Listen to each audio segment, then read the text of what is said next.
सकते हैं, वहां पर जाकर के हर एक वीडियो मैंने पार्ट वाइज आपको प्रोवाइड करा दिया है। दोस्तों आप जाकर के हर एक वीडियो को देख लीजिएगा, जो कि इसकी टोटल जानकारी आपको मिल जाएगी। हर एक एग्जाम्पल भी दोस्तों हमने आपको सॉल्व करवा दिया है। ठीक है दोस्तों, तो दोस्तों आज हम लोग इस प्रश्नावली 8.1 का क्वेश्चन नंबर 1 और क्वेश्चन नंबर 2 को सॉल्व करेंगे। ठीक है दोस्तों, तो दोस्तों सबसे पहले हम क्वेश्चन नंबर 1 को देखें कि त्रिभुज एबीसी में जिसका कोण बी समकोण है। तो दोस्तों आपको एक त्रिभुज बनाना है। यहाँ क्वेश्चन 1 का मैं हल लिख दूं। ठीक है दोस्तों, क्वेश्चन 1 का हल। तो दोस्तों आपको एक समकोण त्रिभुज बनाना है। कैसा त्रिभुज बनाना है? समकोण त्रिभुज बनाना है। ठीक है, और इस समकोण त्रिभुज में समकोण कौन सा कोण होता है? तो ये हमारा कोण समकोण होता है। ठीक है ना, ये समकोण होता है दोस्तों। तो यहाँ कहा है त्रिभुज एबीसी में जिसका कोण बी क्या है? समकोण है। तो दोस्तों आपको यहाँ पे बी नाम लिखना पड़ेगा, क्योंकि ये बी ही समकोण है। वहां बोल दिया गया है जिसका कोण बी क्या है? समकोण है। ठीक है दोस्तों, ए बी 24 सेमी।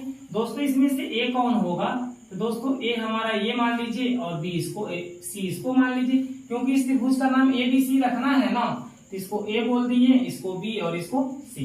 दोस्तों कहने का मतलब क्या है कि ए और सी में से किसी को आप मान सकते हैं। इसको बी फिक्स है, क्योंकि वो बोल दिया कोण बी समकोण है, यहाँ बी लिखना फिक्स है। आप इच्छा है तो इसको ए मानिए या इच्छा है तो इसको मानिए। अगर इसको ए मानेंगे तो इसको सी मानना पड़ेगा, और इसको यदि ए मानेंगे तो इसको सी मानना पड़ेगा। ठीक है दोस्तों, अब हम देखते हैं ए बी कितना है? 24 सेमी।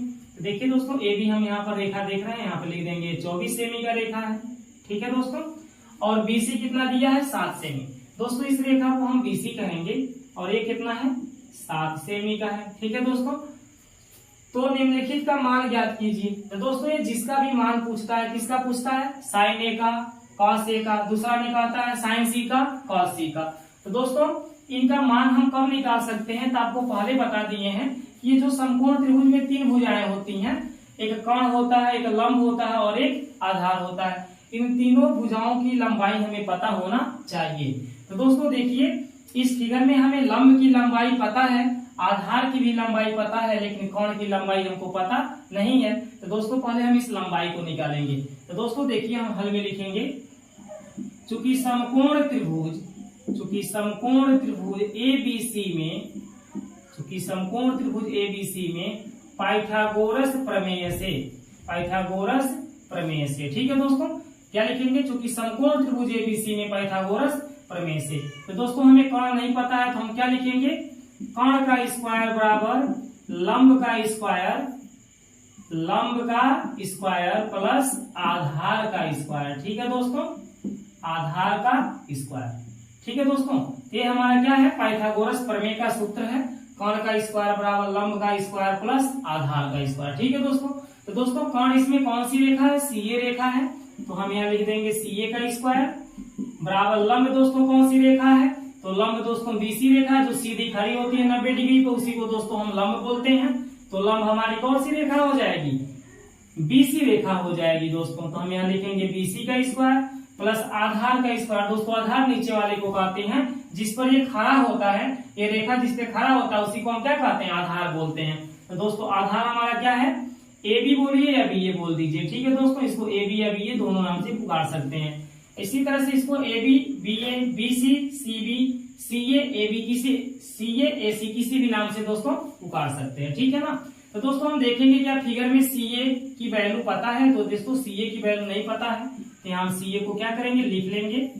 अब हम देखेंगे बीसी। तो दोस्तों बीसी की वैल्यू आप देख सकते हैं कितना दिया हुआ है? 7 दिया हुआ है। ठीक है दोस्तों, हम यहाँ पे क्या लिखेंगे? 7 और उस पर स्क्वायर प्लस ए बी। दोस्तों फिगर में देखिए ए बी की वैल्यू कितना दिया गया है? 24। तो हम इस ए बी की जगह क्या लिखेंगे? 24 और इस पर लगा देंगे दोस्तों स्क्वायर। आगे दोस्तों देखिए सीए का स्क्वायर बराबर 7 का स्क्वायर दोस्तों कितना होता है? 49 होता है। और दोस्तों 24 का हमें स्क्वायर निकालना है, तो 24 में 24 का गुणा कर लीजिएगा। 24 चौका 96 होता है, और 24 में 48, 48 में दोस्तों 9 को जोड़ेंगे 57 होगा। तो दोस्तों 24 का वर्ग कितना होता है? 576 होता है। अब दोस्तों हम 576 में 49 को ऐड कर लेंगे, जोड़ लेंगे, तो हमें सीए स्क्वायर बराबर बताइए क्या मिल जाएगा? तो दोस्तों जोड़ लीजिए, 9 6 15 को 5 होती है, 7 4 11, एक हासिल आपका बचा हुआ 12, अब 5 में हम हासिल को जोड़ देंगे 6।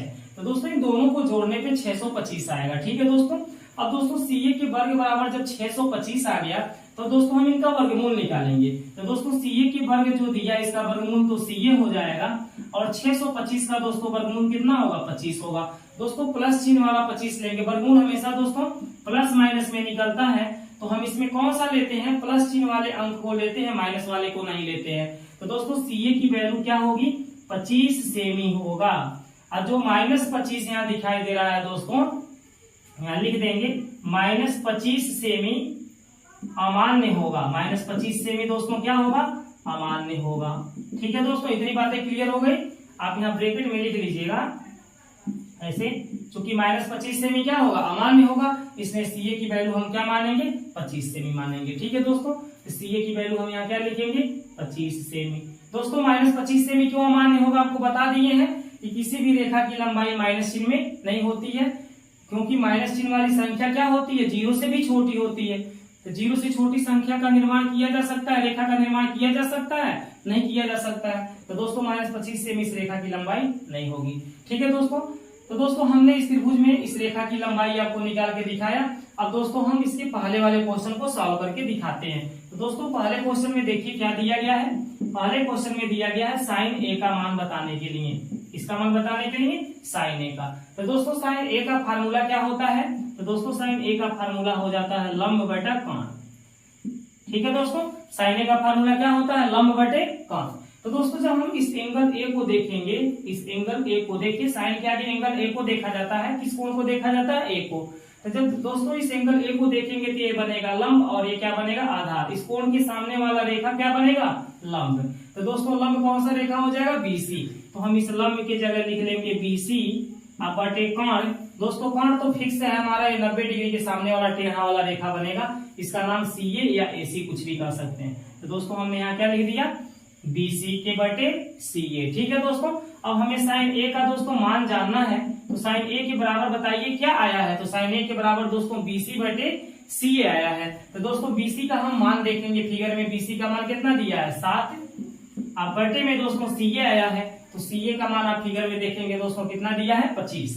तो हम यहाँ लिख देंगे दोस्तों 25।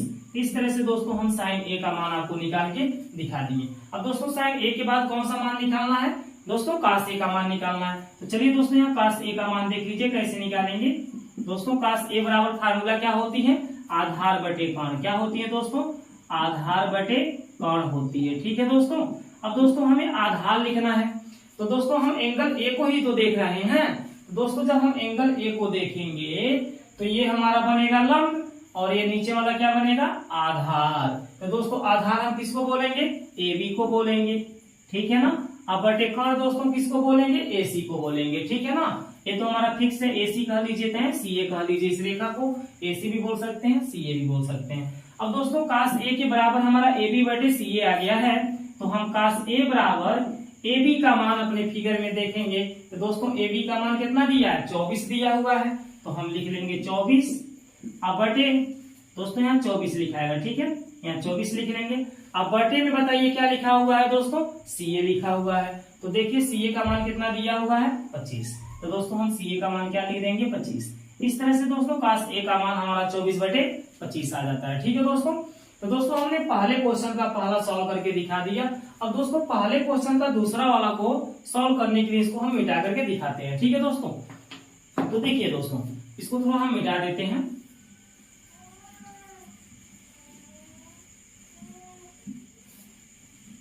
देखिए दोस्तों इसको हमने मिटा दिया। अब हम आप लोग को बताते हैं इसका दूसरा वाला क्वेश्चन कैसे सॉल्व किया जाएगा। तो दोस्तों यहाँ पर हम डालते हैं नंबर 2। और दोस्तों नंबर 2 में आप देखेंगे कि साइन C का मान आपसे पूछा जा रहा है। किसका मान पूछा जा रहा है, साइन C का। तो दोस्तों अब हम एंगल A को नहीं देखेंगे, किस एंगल को देखेंगे दोस्तों, इस C वाले को देखेंगे, क्योंकि साइन के आगे एंगल C लिया गया है। तो दोस्तों जब हम एंगल C को देखेंगे, इसके सामने वाला जो रेखा, इस एंगल C के सामने जो रेखा दिखाई दे रही है, इसी का नाम हो जाएगा लंब। ठीक है दोस्तों, इस कोण के सामने वाला रेखा का नाम क्या हो जाएगा, लंब। और ये रेखा क्या हो जाएगा, आधार। ये जो सीधा खड़ा है इस रेखा को हम क्या कहेंगे, आधार कहेंगे। ठीक है दोस्तों, तो बताइए दोस्तों साइन C बराबर सूत्र क्या होता है, लंब बटा कोण।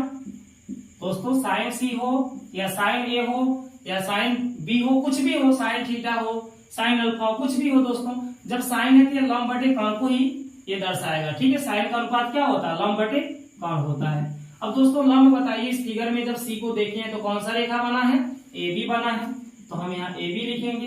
और कर्ण हमारा कौन है, सी ए है दोस्तों। तो इस तरह से दोस्तों ए बी का मान हम देखेंगे कितना आया है दोस्तों, 24 आ गया है। अब बटे सी ए का मान देख लीजिए, सी ए का मान कितना आया है, 25। तो दोस्तों 24 बटे 25 हमारा क्या हो जाएगा, इस क्वेश्चन का आंसर हो जाएगा। ठीक है दोस्तों, अब हम कौन सा देखेंगे, cos सी का मान। देखिए sin सी के बाद किसका मान बोला है, cos सी का निकालने के लिए। तो दोस्तों हम यहाँ लिखेंगे cos सी बराबर फार्मूला बनती है आधार बटे कर्ण। ठीक है दोस्तों, cos सी दोस्तों किस अनुपात को दर्शाता है, आधार बटे कर्ण को दर्शाता है। तो दोस्तों जब एंगल सी को हम देख रहे हैं, cos के आगे किस एंगल को देख रहे हैं, सी को, तो दोस्तों आधार कौन बनेगा, जब एंगल सी को देखेंगे तो इसके सामने वाला तो लंब बन गया, आधार कौन सा बनेगा दोस्तों, बीसी रेखा बनेगा। ठीक है, अब बटे कौन सा रेखा बनेगा, सीए बनेगा। कौन बनेगा, सीए। ठीक है, ये टेढ़ा वाला फिक्स है दोस्तों, इसी को कौन बोलते हैं। तो बताइए बीसी की वैल्यू दोस्तों कितना दिया हुआ है, 7। अब बटे सीए की वैल्यू, तो सीए की वैल्यू फिगर में आप देख सकते हैं दोस्तों कितना दिया हुआ है, 25। इस तरह से दोस्तों 7 बटे 25 हमारा क्या है, आंसर है। ठीक है दोस्तों, तो दोस्तों हमने क्वेश्चन नंबर पहला को आपको समझा दिया। क्वेश्चन नंबर 2 की बात चलती है, इसको थोड़ा मिटा देते हैं। ठीक है दोस्तों, चलिए दोस्तों क्वेश्चन नंबर 2 में हम चलते हैं, इसको पहले मिटा लेते हैं।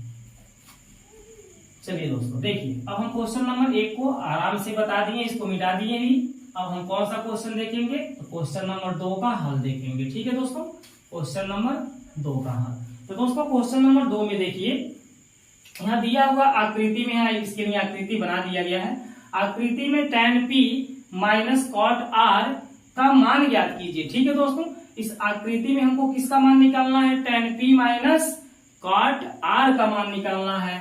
तो दोस्तों ये फिगर में जो बनाया है, इस फिगर में देखिए ये रेखा को हम प्रेजेंट में लंब बोल सकते हैं, क्योंकि सीधा खड़ा है तो ये लंब है, और इसको हम आधार बोलेंगे, और इसको क्या बोलेंगे, कर्ण, क्योंकि ये 90 डिग्री के सामने, इसको 90 डिग्री का कोण बोला जाता है। ठीक है दोस्तों, तो दोस्तों इसमें देखिए कर्ण पता है, लंब पता है, लेकिन आधार नहीं पता है। कर्ण कितना है, 13 सेमी का है, लंब कितना है, 12 सेमी का है, लेकिन ये रेखा हमको पता नहीं है। तो दोस्तों इनका मान निकालने से पहले हमें इनके तीनों रेखाओं की लंबाई पता होना चाहिए कि ये 13 है, ये 12 है, तो नीचे वाला कितना होगा।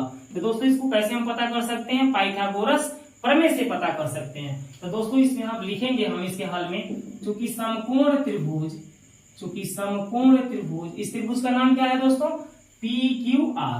चूंकि समकोण त्रिभुज PQR में, ठीक है दोस्तों, समकोण त्रिभुज PQR में क्या करेंगे, पाइथागोरस प्रमेय से।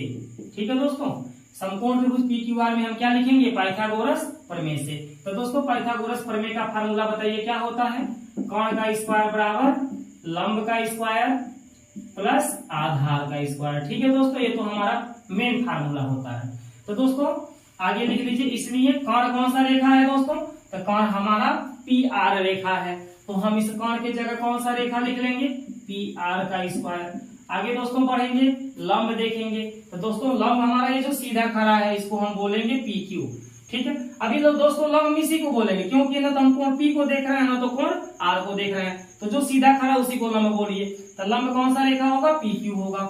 हम इस लंब की जगह दोस्तों PQ लिख लेंगे और उस पर स्क्वायर लगा लेंगे। प्लस क्या लिखा हुआ है, आधार, ये आधार है दोस्तों, आप बना के जो 0 लिखे आधार इसको कहेंगे। तो दोस्तों आधार कौन सा रेखा होगा, नीचे वाला होगा, उसका नाम क्या है, QR। ठीक है दोस्तों, जो सीधा खड़ा है वो लंब है, जो नीचे पड़ा है आधार है, जो टेढ़ा सा है वो कर्ण है। तो दोस्तों अब इसमें किसका मान दिया है, किसका मान नहीं दिया, उसको देखिए। क्या PR का मान हमारे फिगर में दिया है, तो देखिए PR का मान कितना दिया है, 13। तो हम इस PR की जगह लिखेंगे 13 और उस पर लगाएंगे स्क्वायर।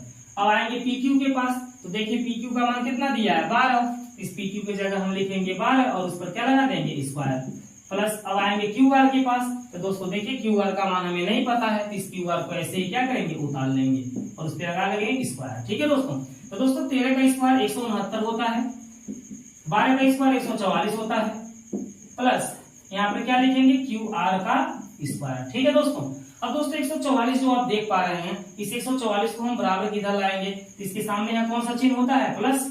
दोस्तों यहाँ प्लस चिन्ह छिपा होता है, जब बराबर किधर लाएंगे तो ये प्लस चिन्ह किस में बदल जाएगा, माइनस में बदल जाएगा।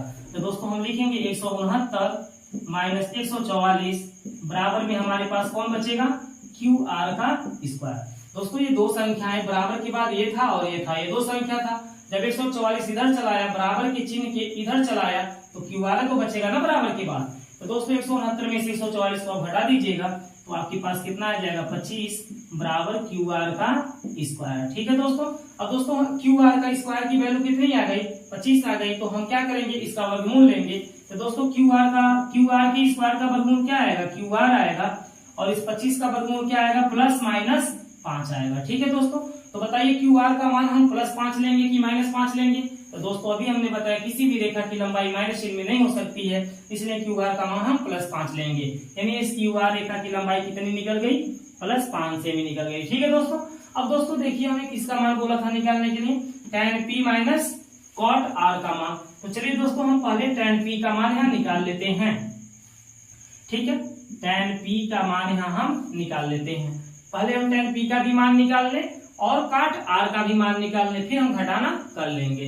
तो दोस्तों tan p का फार्मूला क्या बनेगी, लंब बटा आधार। लंब बटा क्या बनेगा, आधार। ठीक है दोस्तों। tan हमेशा लंब बटे आधार को ही दर्शाता है। तो दोस्तों बताइए हम tan के आगे किस कोण को देख रहे हैं, P को देख रहे हैं, यानी कोण P कहाँ है, यहाँ पर है। तो दोस्तों इस कोण के सामने वाला जो रेखा है यही हमारा लंब बनेगा। जिस कोण को आप देख रहे हैं उसी के सामने वाला रेखा को हम क्या कहेंगे, लंब। यानी क्यू आर हमारा क्या बन जाएगा दोस्तों, लंब बन जाएगा।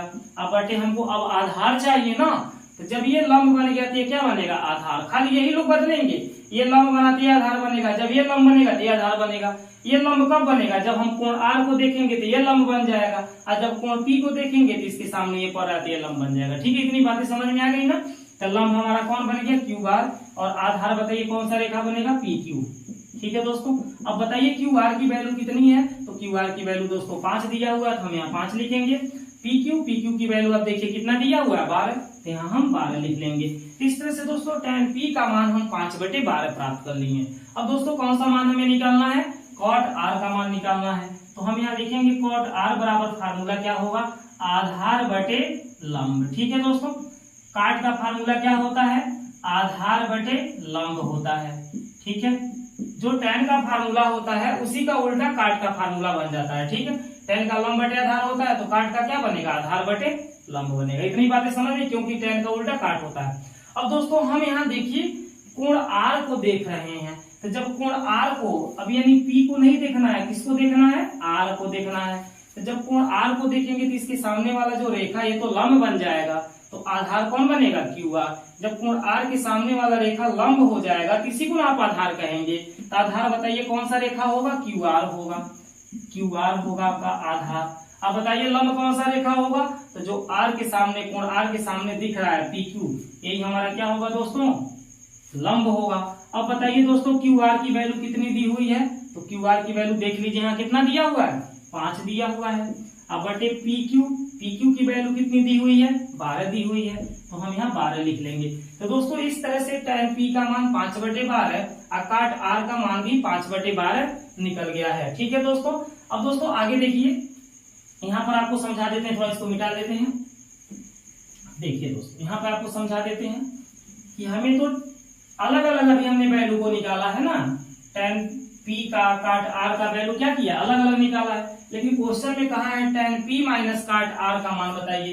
तो दोस्तों आप यहाँ लिखेंगे tan p minus cot r बराबर। तो दोस्तों पहले हमें tan p का मान लिखना है, तो tan p का मान देखिए कितना निकला, 5/12 निकला है। तो इस tan p का मान हम 5/12 लिखेंगे, फिर यहाँ माइनस का चिन्ह है तो माइनस का चिन्ह लगा लेंगे, और यहाँ काट r लिखा हुआ है, तो दोस्तों काट r का मान भी कितना निकला, 5/12, तो हम यहाँ लिख देंगे 5/12। अब दोस्तों 5/12 के आगे देखिए माइनस लगा है, और इस 5/12 के आगे कौन सा संख्या है, कौन सा चिन्ह होता है, तो दोस्तों इसके सामने जब कोई चिन्ह नहीं देख पा रहे थे यहाँ प्लस होगा। हमने बताया कि कोई भी संख्या के अगर सामने कोई चिन्ह न दिखाई दे तो वहाँ प्लस चिन्ह होता है। इस 5/12 के सामने देखिए चिन्ह दिखाई दे रहा है, तो आप कहेंगे ना कि ये माइनस चिन्ह है, लेकिन इसके आगे जब कोई चिन्ह नहीं दिखाई दे रहा है तो यहाँ क्या है, प्लस है। तो दोस्तों जब दोनों संख्याएं सेम एक ही जैसी हों और उनके सामने का चिन्ह अलग अलग हो तो उनको हम काट के खत्म कर देते हैं, यानी कि इसका वैल्यू कितना हो जाएगा दोस्तों, 0 हो जाएगा। कितना हो जाएगा दोस्तों, 0। तो दोस्तों क्वेश्चन नंबर 4, तो cos a और tan a का मान परिकलित कीजिए। ठीक है दोस्तों, तो दोस्तों जब sin a का मान दे देता है और किसी का मान पूछता है, या cos a का दे दिया किसी का पूछा, या tan a का दे दिया किसी का पूछा, मतलब हमारे जो 6 त्रिकोणमितीय अनुपात हैं, 3 मुख्य रूप से हैं और 3 उसके विपरीत जो हैं, उनमें से किसी का मान दे देता है दोस्तों, तो हमें ऑलरेडी एक समकोण त्रिभुज बनाना पड़ता है। ठीक है दोस्तों, यदि आप समकोण त्रिभुज के बारे में अच्छी तरह से समझ गए तो ऐसे ऐसे क्वेश्चन आपके लिए एकदम ईजी हो जाता है। ठीक है दोस्तों, तो दोस्तों चलिए हम आपको यहाँ त्रिभुज के माध्यम से दिखाते हैं। दोस्तों हमेशा इस तरह के क्वेश्चन में आप एक समकोण त्रिभुज बनाएंगे। ठीक है दोस्तों, क्या बनाएंगे, समकोण त्रिभुज। और दोस्तों यहाँ पर जो कोण बनता है ये समकोण होता है, 90 डिग्री का होता है। दोस्तों यहाँ साइन के आगे कौन सा एंगल लिया है, तो साइन के आगे अब देखिए ए लिया है। तो दोस्तों इस त्रिभुज का नाम हम ABC रखेंगे, लेकिन यहाँ पर हम ए नहीं लिख सकते हैं, यहाँ पर हम ए नहीं लिख सकते हैं, क्योंकि साइन के साथ में ये जो एंगल लिया गया है ये एंगल हमारा न्यून कोण है, और न्यून कोण हमारा ये है और एक ये है, ये हमारे दोनों न्यून कोण हैं दोस्तों। ये हमारा न्यून कोण नहीं, ये तो हमारा समकोण है। साइन के आगे जो एंगल लिया गया है, साइन के आगे लिया जाए या कॉस या टेन, किसी के आगे दोस्तों जो एंगल लिया जाता है वो न्यून कोण ही लिया जाता है, कभी ये समकोण वाले एंगल को नहीं लिया जाता है। ठीक है दोस्तों, तो यहाँ साइन के आगे जो ए लिया गया है ये क्या है, न्यून कोण एंगल है, तो आप इसका नाम ए रख सकते हैं या ऊपर वाले का नाम ए रख सकते हैं, आपके ऊपर डिपेंड करता है। ये भी न्यून कोण है, ये भी न्यून कोण, इन दोनों में से किसी का नाम आप ए लिख सकते हैं। तो चलिए दोस्तों हम इसका नाम ए लिख देते हैं। अब इन दोनों का नाम आपको जो मर्जी आता है वो लिख दीजिए, इसका बी और इसका नाम क्या लिख दीजिए, सी। मतलब इस त्रिभुज में दोस्तों ए नाम होना जरूरी है, क्योंकि साइन का एंगल क्या लिया गया है, ए लिया गया, इसलिए यहाँ पर ए होना चाहिए। बाकी आप जो भी मर्जी आता है इनका नाम रख सकते हैं। तो दोस्तों एक क्रम में हमने ए बी सी ले लिया है। तो दोस्तों यहाँ पर देखेंगे कि साइन ए का मान दिया है 3/4। दोस्तों यही तो दिया है, साइन ए का मान क्या दिया है, 3/4। हम क्वेश्चन का यहाँ दोस्तों हल बता रहे हैं। तो दोस्तों साइन ए का फार्मूला क्या होता है, साइन ए का जो फार्मूला होता है यहाँ आप लिख लीजिए कि साइन ए का फार्मूला होता है लंब बटा कर्ण। लंब बटा क्या होता है दोस्तों, कर्ण होता है। और यहाँ पर लंब दोस्तों क्या दे रहा है, साइन ए का मान 3/4 दिया है ना, तो आप यहाँ 3 क्या लिख दीजिए, 4। ठीक है दोस्तों, यहाँ साइन ए का हमने सूत्र लिखा लंब बटे कर्ण होती है, और साइन ए का मान 3/4 दिया था तो बराबर में 3/4 ले लिया। अब दोस्तों लंब के आगे 3 दिया है तो हम कहेंगे कि लंब हमारा 3 है, और कर्ण के आगे 4 दिया है तो कर्ण क्या बोलेंगे, 4 है। अब दोस्तों आ गई बात यहाँ पे लंब, आधार और कर्ण कौन है, तो हम दोस्तों आपको पहले बता चुके हैं कि 90 डिग्री का ये जो कोण बन रही है, समकोण जो बन रही है, इसके सामने वाला रेखा जो ये टेढ़ा सा दिखाई देता है इसको ही हम कर्ण कहते हैं। ठीक है, जो टेढ़ा सा रेखा होता है 90 डिग्री के सामने वाला रेखा, इसी को हम क्या कहते हैं दोस्तों, कर्ण कहते हैं। और यदि हम एंगल ए को देख रहे हैं, देखिए यहाँ एंगल कौन सा लिया गया है, ए, तो हमें एंगल ए को ही देखना पड़ेगा। तो जिस एंगल को देखते हैं दोस्तों उसके सामने वाला रेखा का नाम क्या हो जाता है, लंब। ठीक है दोस्तों, यह मैंने आपको पहले ही बता दिया है। और ये तीसरा रेखा का नाम दोस्तों अब क्या हो जाएगा, आधार। ठीक है दोस्तों, समकोण त्रिभुज में 3 ही रेखाएं होती हैं, एक लंब, एक आधार और एक कर्ण। तो दोस्तों लंब कितना दे रहा है, 3, तो यहाँ पर आप लिख लीजिए 3। कर्ण कितना दे रहा है, 4, तो यहाँ पर आप क्या लिख लीजिए, 4। तो दोस्तों आप देखेंगे आधार की लंबाई हमें नहीं पता है, तो इसलिए दोस्तों हम क्या करेंगे, यहाँ लिखेंगे चूंकि समकोण त्रिभुज ABC में पाइथागोरस प्रमेय से, तो दोस्तों समकोण त्रिभुज ABC में हम कौन सा फार्मूला लगाएंगे, पाइथागोरस प्रमेय। जब समकोण त्रिभुज की 2 भुजाओं की मान पता हो, एक का मान ना पता हो, मतलब इनमें तीनों में से किसी एक का मान नहीं दिया रहेगा, 2 का मान जब दोस्तों दिया रहेगा तो हमेशा हम क्या लगाएंगे, पाइथागोरस प्रमेय लगाएंगे। अब पाइथागोरस प्रमेय का दोस्तों सूत्र क्या हो जाएगा, आधार निकालना है तो आप यहाँ लिख सकते हैं आधार का स्क्वायर बराबर कर्ण का स्क्वायर माइनस लंब का स्क्वायर। ठीक है दोस्तों, आधार का स्क्वायर बराबर क्या सूत्र होती है, कर्ण का स्क्वायर माइनस लंब का स्क्वायर। दोस्तों इस फार्मूला को देख सकते हैं, हम आपको पहले के वीडियो में समझा चुके हैं। पाइथागोरस प्रमेय के 3 सूत्र होते हैं, ये जिनमें से ये भी एक है, उन्हीं तीनों में से एक है दोस्तों। अब दोस्तों आधार इसमें कौन सी रेखा है, ए बी रेखा है, तो हम यहाँ लिखेंगे ए बी का स्क्वायर। कर्ण देखेंगे दोस्तों इसमें कौन सी रेखा है, AC है, तो लिखेंगे AC का स्क्वायर। और लंब दोस्तों BC रेखा है, तो हम लिखेंगे BC का स्क्वायर। ठीक है दोस्तों AB का मान यदि देखा जाए तो कुछ नहीं दिया हुआ है, तो यहाँ AB ऐसे उतर जाएगा। AC का मान दोस्तों देखा जाए तो AC का मान यहाँ देखिए 4 दिया है, तो हम 4 का स्क्वायर लिखेंगे।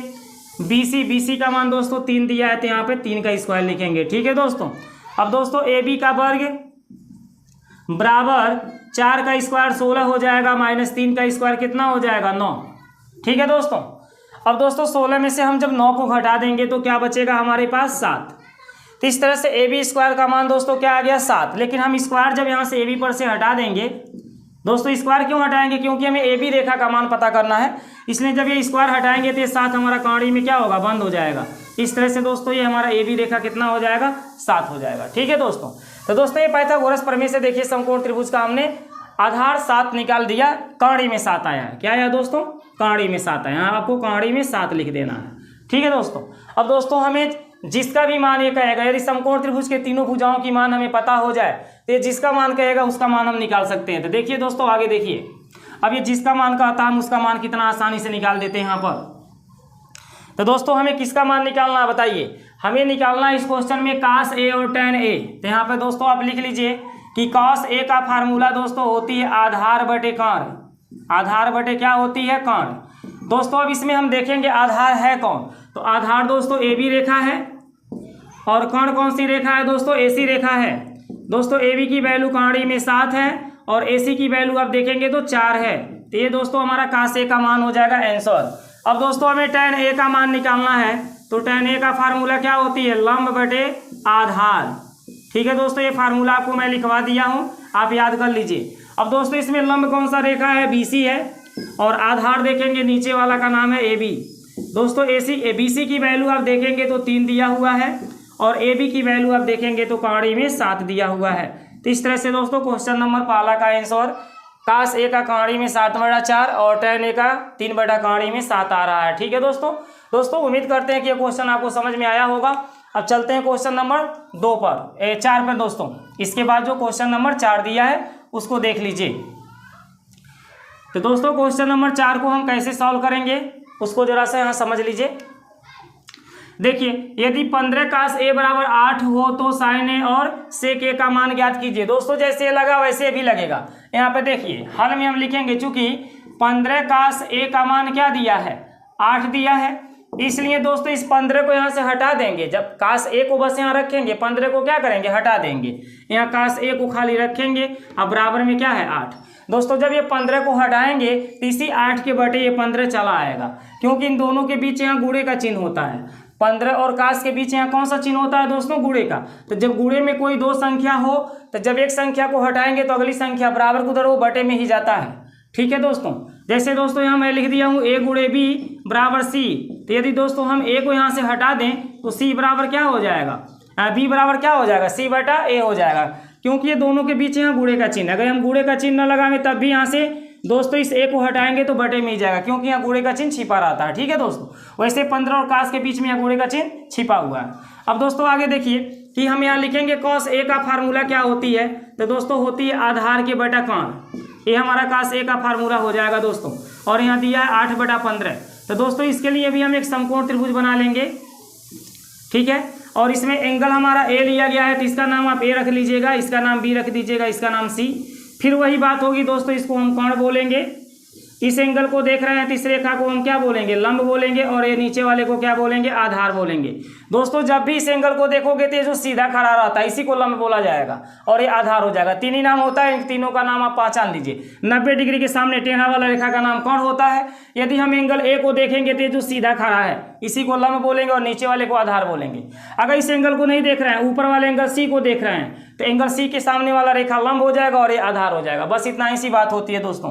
तो आधार इसमें क्या दे रहा है दोस्तों 8 दे रहा है, और कर्ण कितना दे रहा है दोस्तों 15 दे रहा है। देखिए आधार के सामने 8 दिया है, कर्ण के सामने 15 दिया है। अब दोस्तों इस त्रिभुज के देखिए 3 भुजाएं हैं, एक लंब है, एक कर्ण है, एक आधार है, जिसमें से आधार पता है, कर्ण पता है, लेकिन लंब हमको नहीं पता है।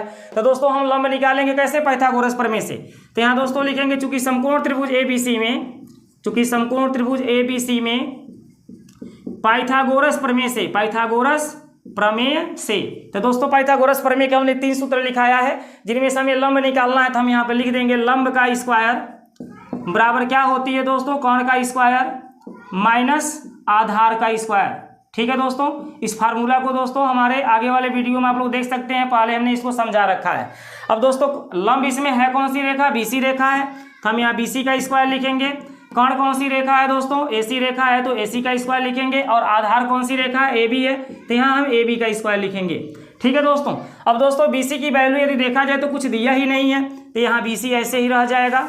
आगे दोस्तों AC की वैल्यू आप देख सकते हैं 15 दिया हुआ है, तो हम यहाँ 15 का स्क्वायर लिख देंगे दोस्तों, ये बराबर का चिन्ह है। माइनस AB की वैल्यू आप देख सकते हैं दोस्तों क्या दिया हुआ है 8, तो हम यहाँ पे 8 का स्क्वायर लिखेंगे।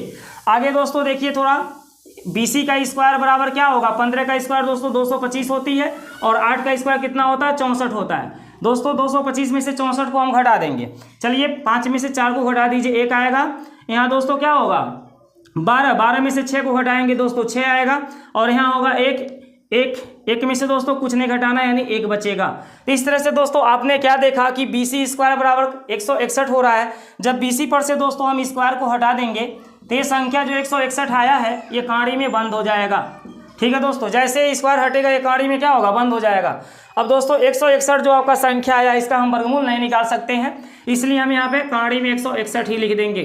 ठीक है दोस्तों, तो देखिए दोस्तों इस त्रिभुज के तीनों भुजाओं का मान हमें पता चल गया कि कर्ण 15 है, आधार हमारा 8 है, और लंब कांडी में 161 है। अब जिसका भी ये मान हमसे पूछेगा दोस्तों आराम से हम बता सकते हैं। ठीक है दोस्तों, तो दोस्तों इसको हम मिटाते हैं और इसका मान जो पूछ रहा है उसको निकाल के दिखाते हैं।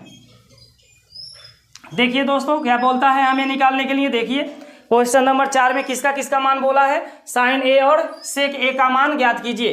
तो दोस्तों आप यहाँ लिख लीजिए कि साइन A का फार्मूला होता है लंब बटा कर्ण, लंब बटा क्या होता है, कर्ण। अब दोस्तों लंब इस त्रिभुज में देखेंगे किस रेखा का नाम है, तो BC रेखा को लंब कहा जा रहा है। कर्ण दोस्तों किस रेखा को कहा जा रहा है, देख सकते हैं AC रेखा को कहा जा रहा है। दोस्तों BC का मान कितना निकला है, कांडी में 161 निकला है। AC रेखा का मान कितना है दोस्तों, 15 है। तो दोस्तों यही हमारा साइन A का मान हो जाएगा, ये हमारा आंसर हो जाएगा। अब दोस्तों सेक A का मान हमें निकालना है, तो सेक A बराबर हम फार्मूला लिख लेंगे, कर्ण बटा क्या होती है, आधार होती है। ठीक है दोस्तों, कर्ण बटे क्या होती है, आधार होती है। अब दोस्तों यहाँ बराबर का चिन्ह लगा लीजिए। अब इस त्रिभुज में देखिए कर्ण कौन सी रेखा है दोस्तों, तो कर्ण AC रेखा है दोस्तों, हम यहाँ कर्ण AC लिख लेंगे। आधार दोस्तों AB रेखा है, तो यहाँ AB लिख लेंगे। ठीक है, अब AC की लंबाई हम देखेंगे है क्या, तो AC की लंबाई दोस्तों देखिए 15 है, तो यहाँ 15 लिख देंगे। AB की लंबाई है क्या, AB की लंबाई देखिए 8 है, तो 8 लिख लेंगे दोस्तों। इस तरह से हमारा क्या हो जाएगा, आंसर हो जाएगा। ठीक है दोस्तों, तो दोस्तों उम्मीद करते हैं क्वेश्चन नंबर 4 भी आपको समझ में आ गया होगा।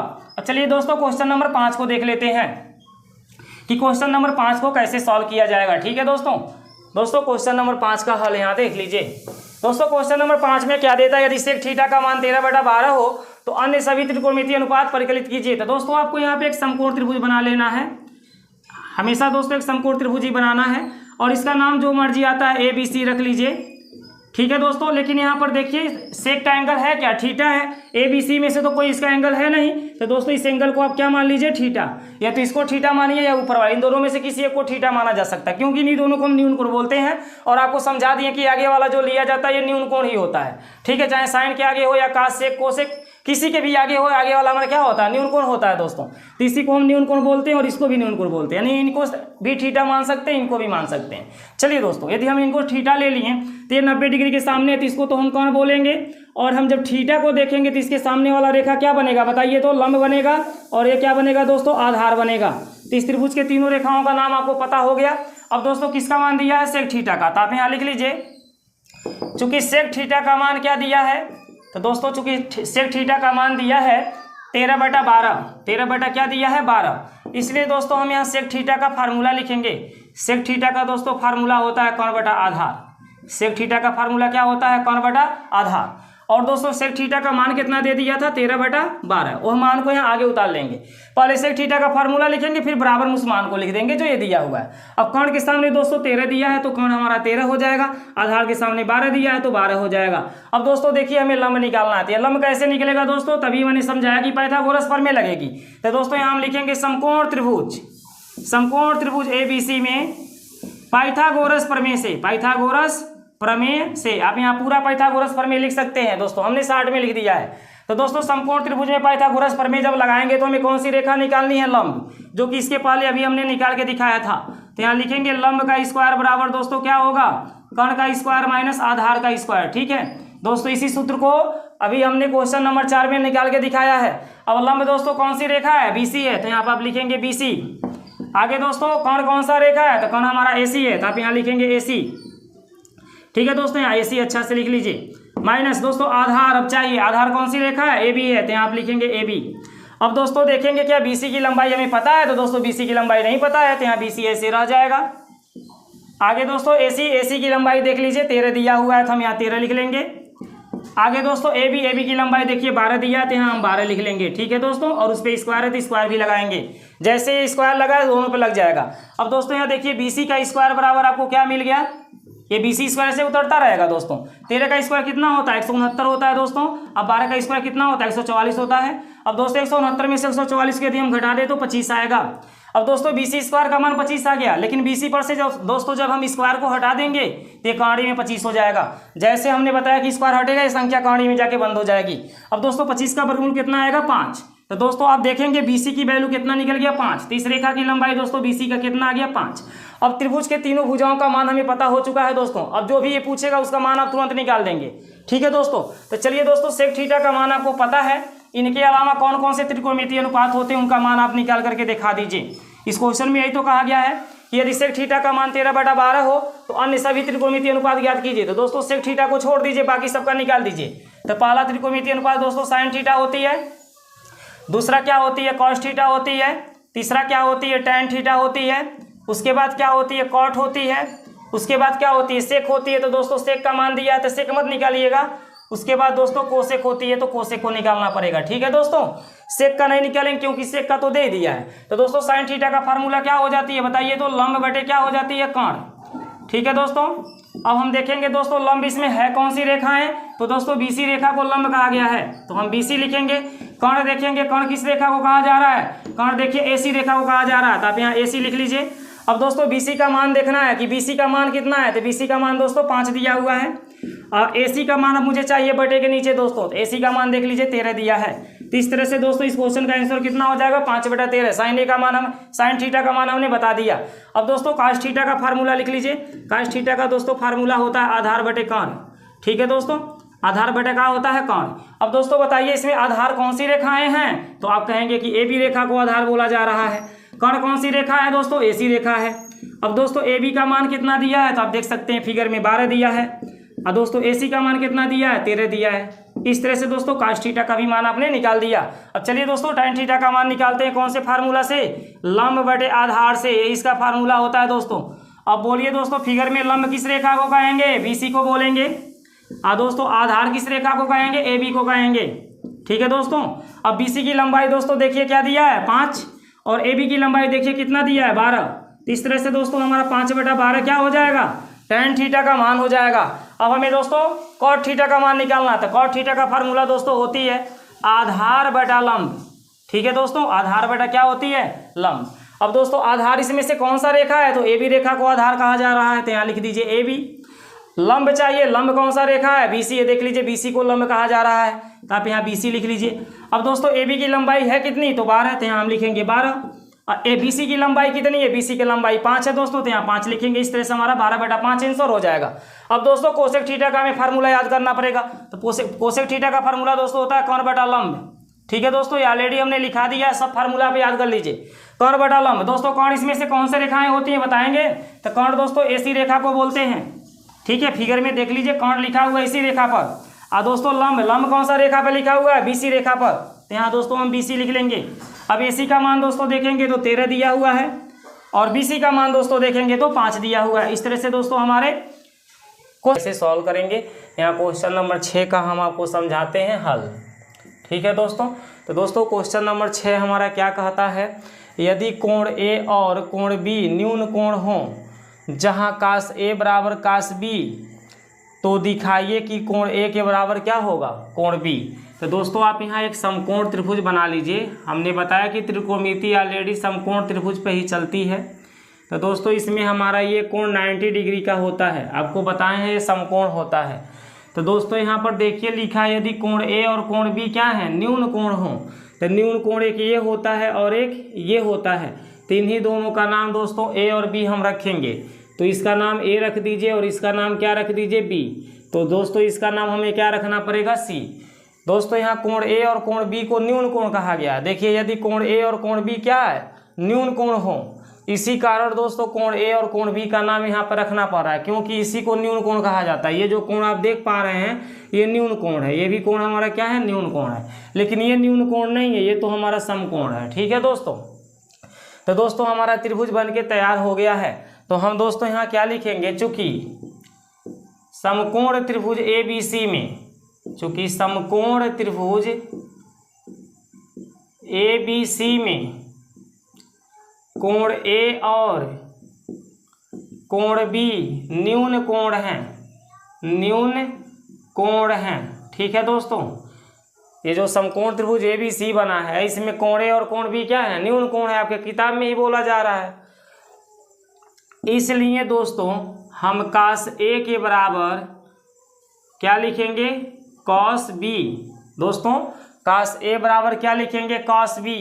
ये हमारा दिया हुआ है दोस्तों, ये किताब में क्या किया है, दिया है। आप देख सकते हैं cos A बराबर क्या दिया है, cos B दिया हुआ है। ठीक है दोस्तों, तो हमें सिद्ध करके दिखाना है कि कोण ए और कोण बी क्या होंगे, बराबर। दोस्तों cos A और cos B तो बराबर बताया जा रहा है, क्योंकि हमने यहाँ बताया है कि समकोण त्रिभुज ABC में कोण ए और कोण बी न्यून कोण है, मतलब इनके बारे में बताया कि ये न्यून कोण है।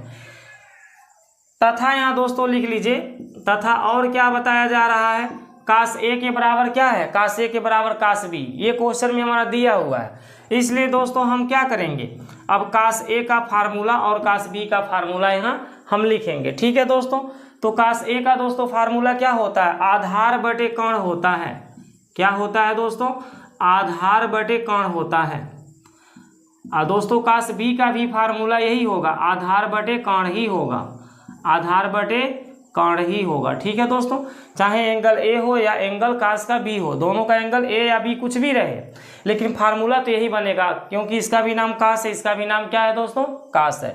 तो cos का फार्मूला सदैव आधार बटे कर्ण ही बनता है। अब दोस्तों हम cos A को देखते हुए आधार और कर्ण को कन्फर्म करेंगे कौन होगा।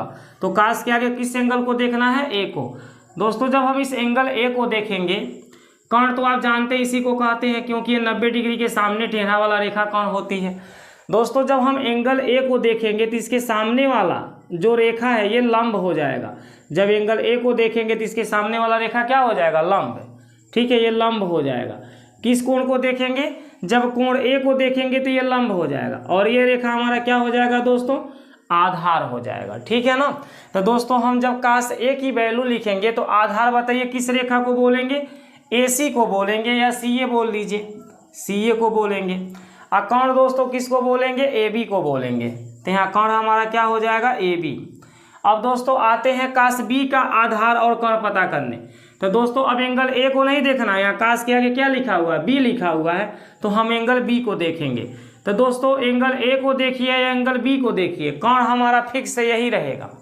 जब एंगल B को दोस्तों देखेंगे तो इसके सामने जो रेखा दिखाई दे रहा है ये हमारा लंब बन जाएगा। ठीक है दोस्तों, जब हम एंगल cos के आगे कौन सा एंगल लिया गया, cos के आगे B लिया गया था, हम B जब एंगल को देखेंगे, इस न्यून कोण B को देखेंगे तो इसके सामने वाला जो रेखा ये लंब बन जाएगा, और ये रेखा उस समय क्या बन जाएगा, आधार बन जाएगा। ठीक है दोस्तों, तो बताइए आधार हमारा कौन सा रेखा बना है जब B को देख रहे हैं, तो AC बना हुआ है। और कर्ण दोस्तों हमारा ये AB ही है, ये कर्ण तो हमारा फिक्स रहेगा। ठीक है दोस्तों, तो इस तरह से cos B का वैल्यू हमने AC बटा AB पाया, और cos A का वैल्यू CA बटा AB पाया। ठीक है दोस्तों, अब आगे देखिए बटे में दोनों के क्या है, यहाँ भी AB है, यहाँ भी AB है। तो दोस्तों यदि बटे की संख्या दोनों साइड में बराबर की इधर और बराबर की इधर, यदि बटे की संख्या बराबर हो तो इसे हम काट सकते हैं, ये हमारा नियम होता है। इसको हम AB से B को क्या करेंगे, काट देंगे। तो दोस्तों यहाँ क्या बचेगा, CA के बराबर बचेगा AC। CA के बराबर दोस्तों यहाँ देखिए AC नहीं, आधार तो दोस्तों यहाँ BC है ना, यहाँ देखिए आधार हमारा क्या है, BC है दोस्तों, यहाँ BC रहेगा। ठीक है दोस्तों ना, AB कट गया तो CA के बराबर क्या बच गया, BC बच गया। ठीक है ना दोस्तों। अब दोस्तों बताइए CA और BC यहाँ बराबर बताया जा रहा है, यानी कि ये CA रेखा और BC रेखा को क्या बताया जा रहा है, ये बताया जा रहा है कि ये दोनों रेखाएं क्या हैं, बराबर हैं। बराबर मतलब लंबाई में बराबर हैं। तो दोस्तों जब ये CA और BC दोनों लंबाई में बराबर हैं, तो त्रिभुज का नियम होता है कि जिस त्रिभुज की दो भुजाएं बराबर हों उनके सामने के जो कोण होते हैं वो भी हमारे क्या होते हैं, बराबर होते हैं। तो दोस्तों जब CA के सामने देखेंगे तो कोण B दिखाई देगा। अब BC के सामने आप देखेंगे कि इस रेखा के सामने देखिए ना कौन सा कोण दिखाई दे रहा है, A। और CA के सामने आप देखिए तो कौन सा कोण दिखाई दे रहा है, B दिखाई दे रहा है। तो दोस्तों इस रेखा के सामने कोण B दिख रहा है और इस रेखा के सामने कोण A दिख रहा है। तो इसके सामने के कोण क्यों दिख रहे हैं? क्योंकि ये रेखाएं हमारे क्या हैं, बराबर हैं। BC रेखा और CA रेखा यहाँ देखिए बराबर है। तो दोस्तों CA के सामने का कोण कौन है, B। तो हम लिखेंगे कोण B। अब BC के सामने का कोण कौन है, BC के सामने का कोण कौन है दोस्तों, तो आप देख पा रहे हैं A है। तो यहाँ लिखेंगे कोण A। दोस्तों कोण B के बराबर क्या है, कोण A है। तो इसी को हम बोल सकते हैं कि कोण A के बराबर क्या है, कोण B भी है। जैसे दोस्तों मान लीजिए हमने कहा कि राम के बराबर श्याम है, जैसे हमने कह दिया राम के बराबर क्या है, श्याम है। तो इस बात को दोस्तों हम ये भी तो कह सकते हैं श्याम के बराबर राम है, कह सकते हैं कि नहीं, क्योंकि दोनों तो आपस में बराबर हैं। या हम कहते हैं कि हमारे पास 100 रुपया है, तुम्हारे पास 100 रुपया है, हम दोनों पैसे के मामले में क्या हैं, बराबर हैं।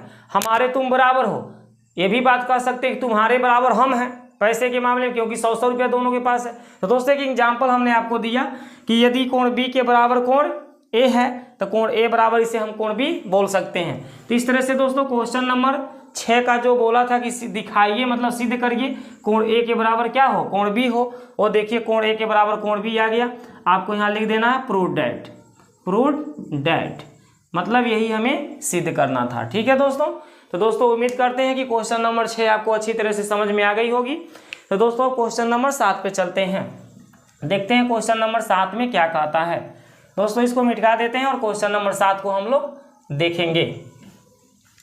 तो देखिए दोस्तों क्वेश्चन नंबर 7 को अब हम लोग देखेंगे क्या कह रहा है। दोस्तों देखिए क्वेश्चन नंबर 7 में कह रहा है यदि cot थीटा की वैल्यू 7/8, तो ऑप्शन फर्स्ट देता है 1 + sin थीटा, एक ब्रैकेट में बंद है, और दूसरे ब्रैकेट में है 1 - sin थीटा, बटे में दिया है 1 + cos थीटा, एक ब्रैकेट में बंद है और दूसरे ब्रैकेट में 1 - cos थीटा बंद है। और दूसरा ऑप्शन क्या देता है, cot स्क्वायर थीटा का मान ज्ञात निकालिए। तो दोस्तों इसका भी हमें मान निकालना है और इसका भी मान निकालना, पहले वाले ऑप्शन जो दिया इसका भी मान निकालना और दूसरे वाले ऑप्शन का भी हमें मान निकालना है। किसके सहायता से, जो cot थीटा की वैल्यू यहाँ 7/8 दे दिया है। तो दोस्तों जब क्वेश्चन नंबर 7 को हम सॉल्व करेंगे तो यहाँ एक समकोण त्रिभुज बना लेंगे। ठीक है, यहाँ क्या बना लेंगे, एक समकोण त्रिभुज। हमेशा हम बता रहे हैं ना कि आपको समकोण त्रिभुज यहाँ बनाना पड़ेगा। तो दोस्तों यहाँ पर देखिए किस एंगल को लिया गया है, cot के सामने थीटा लिया गया है। तो दोस्तों इसमें से किसी का नाम आप ABC रख सकते हैं और यहाँ पे दोस्तों थीटा मान सकते हैं। इच्छा है तो यहाँ पे भी तो हमारा न्यून कोण होता है, ऊपर वाला भी न्यून कोण होता है, या तो इस कोण को थीटा मान लीजिए या ऊपर वाले को थीटा, दोनों में से किसी एक को थीटा आप मान सकते हैं। ठीक है दोस्तों। अब दोस्तों हम यहाँ लिखेंगे कि थीटा के सामने जो रेखा होगी, इस थीटा कोण के सामने की जो रेखा होगी ये तो लंब बनेगी और नीचे वाला दोस्तों क्या बनेगा, आधार बनेगा। और ये जो टेढ़ा सा देख रहे हैं ये तो हमारा फिक्स है ना, कर्ण बनता है। अब सबको पता हो गया कि ये 90 डिग्री के सामने है तो कर्ण बनेगा। तो इनके तीनों रेखाओं का नाम दोस्तों हमने आपको बता दिया। अब यहाँ लिखेंगे चूंकि cot थीटा बराबर कितना दिया है दोस्तों, 7/8 दिया है, इसलिए दोस्तों हम cot थीटा का यहाँ सूत्र लिखेंगे। cot थीटा का जो सूत्र होता है दोस्तों वो आधार बटे क्या बनती है, लंब। ठीक है ना दोस्तों, cot थीटा का सूत्र क्या बनता है, आधार बटे लंब। और इनके बराबर में दोस्तों हम क्या लिखेंगे, जो cot थीटा का यहाँ मान दिया है उसे यहाँ लिख लेंगे। ठीक है ना, cot थीटा का सूत्र भी लिखेंगे और जो cot थीटा का मान दिया वो भी लिखेंगे। तो दोस्तों आधार के सामने आप देख पा रहे हैं कि आधार हमारा क्या है, 7 है।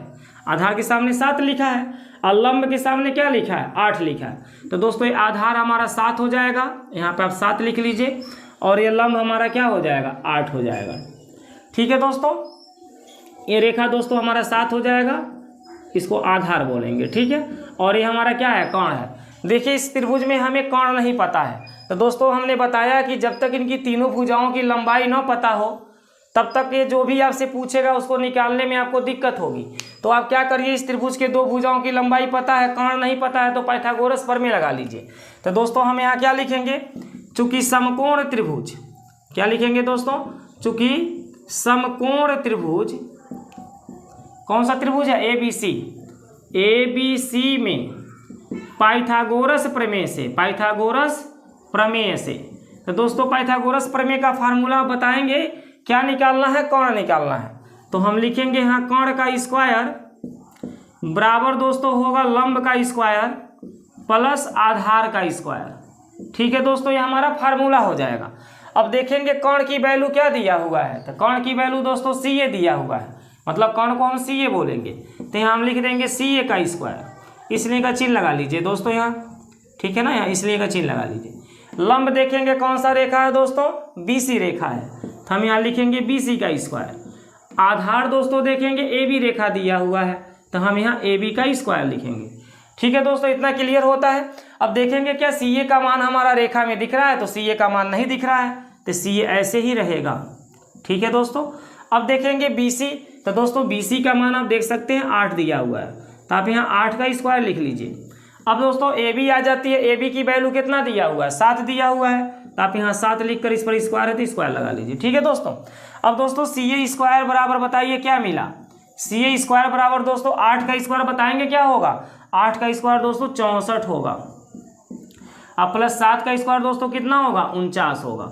अब दोस्तों इन दोनों को हम क्या करेंगे, जोड़ लेंगे, तो 9 में 4 को जोड़िए दोस्तों 13 होगा, एक आपका हासिल बच जाएगा।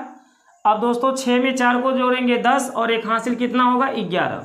ठीक है ना दोस्तों, तो CA स्क्वायर की वैल्यू कितनी आ गई, 113 आ गया। अब दोस्तों जब इस पर से स्क्वायर हम हटाएंगे तो ये संख्या मेरा कौड़ी में क्या होगा, बंद हो जाएगा। तो दोस्तों CA की वैल्यू आप बताइए क्या होगा, CA की वैल्यू कौड़ी में हो जाएगा 113।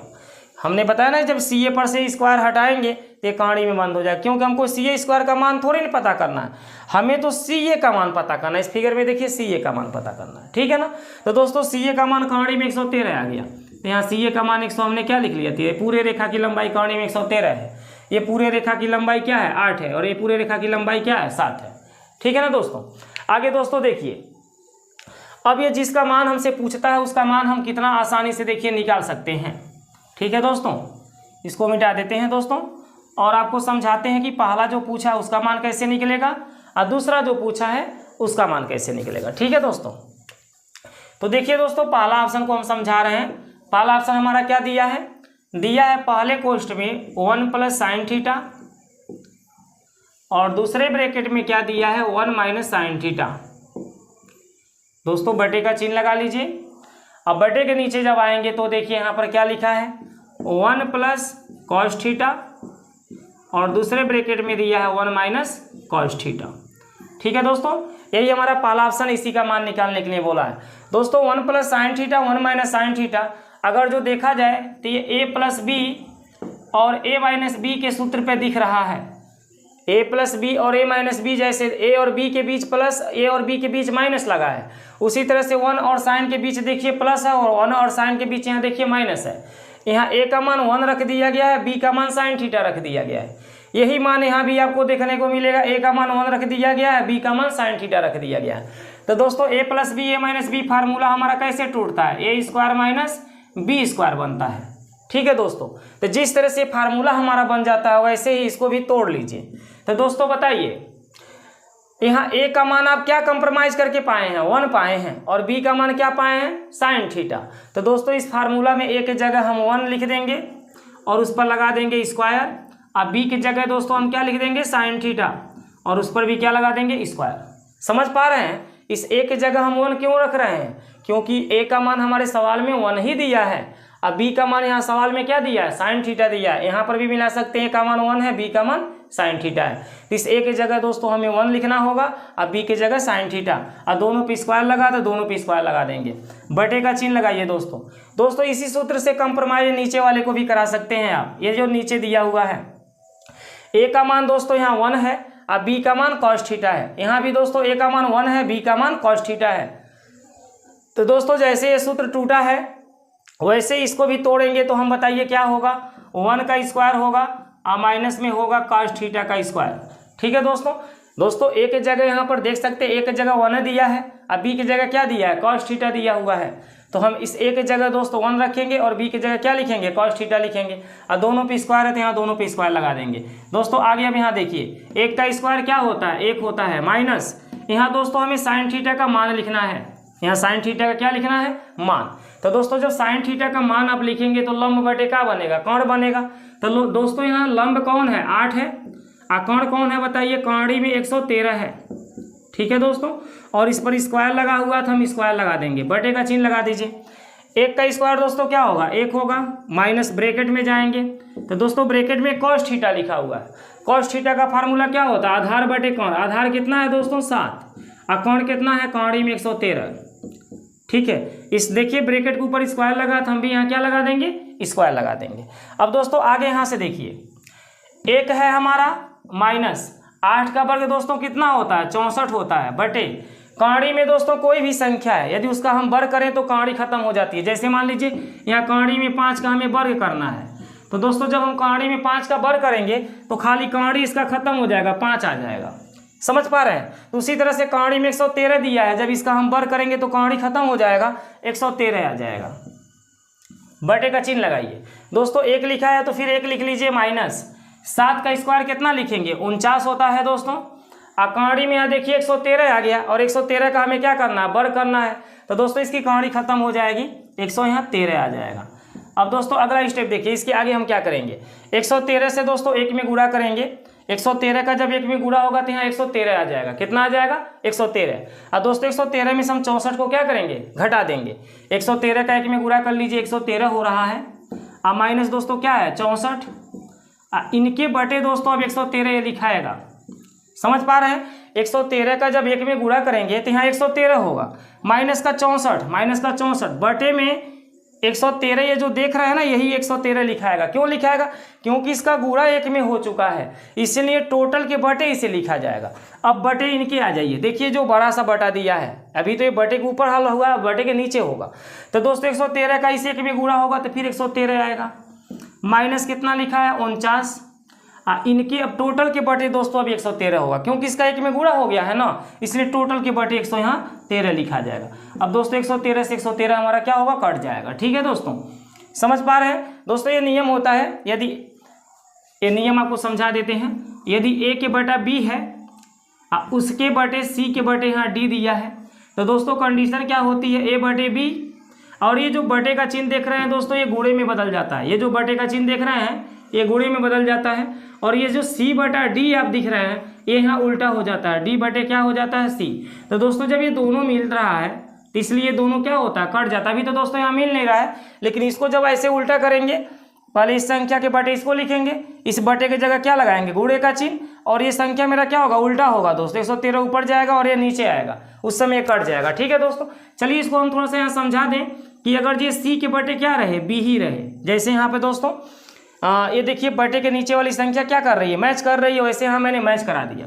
तो बताइए यहाँ पर क्या आएगा, b तो आएगा, तो दोस्तों यहाँ पर b आएगा, तो हम क्या करेंगे, b से b को दोस्तों काट देंगे, तो हमारा क्या बचेगा दोस्तों, a बटा c बच जाएगा। बात समझ में आ रही है दोस्तों। तो देखिए इस तरह से 113 दोस्तों हमारा कट जाएगा।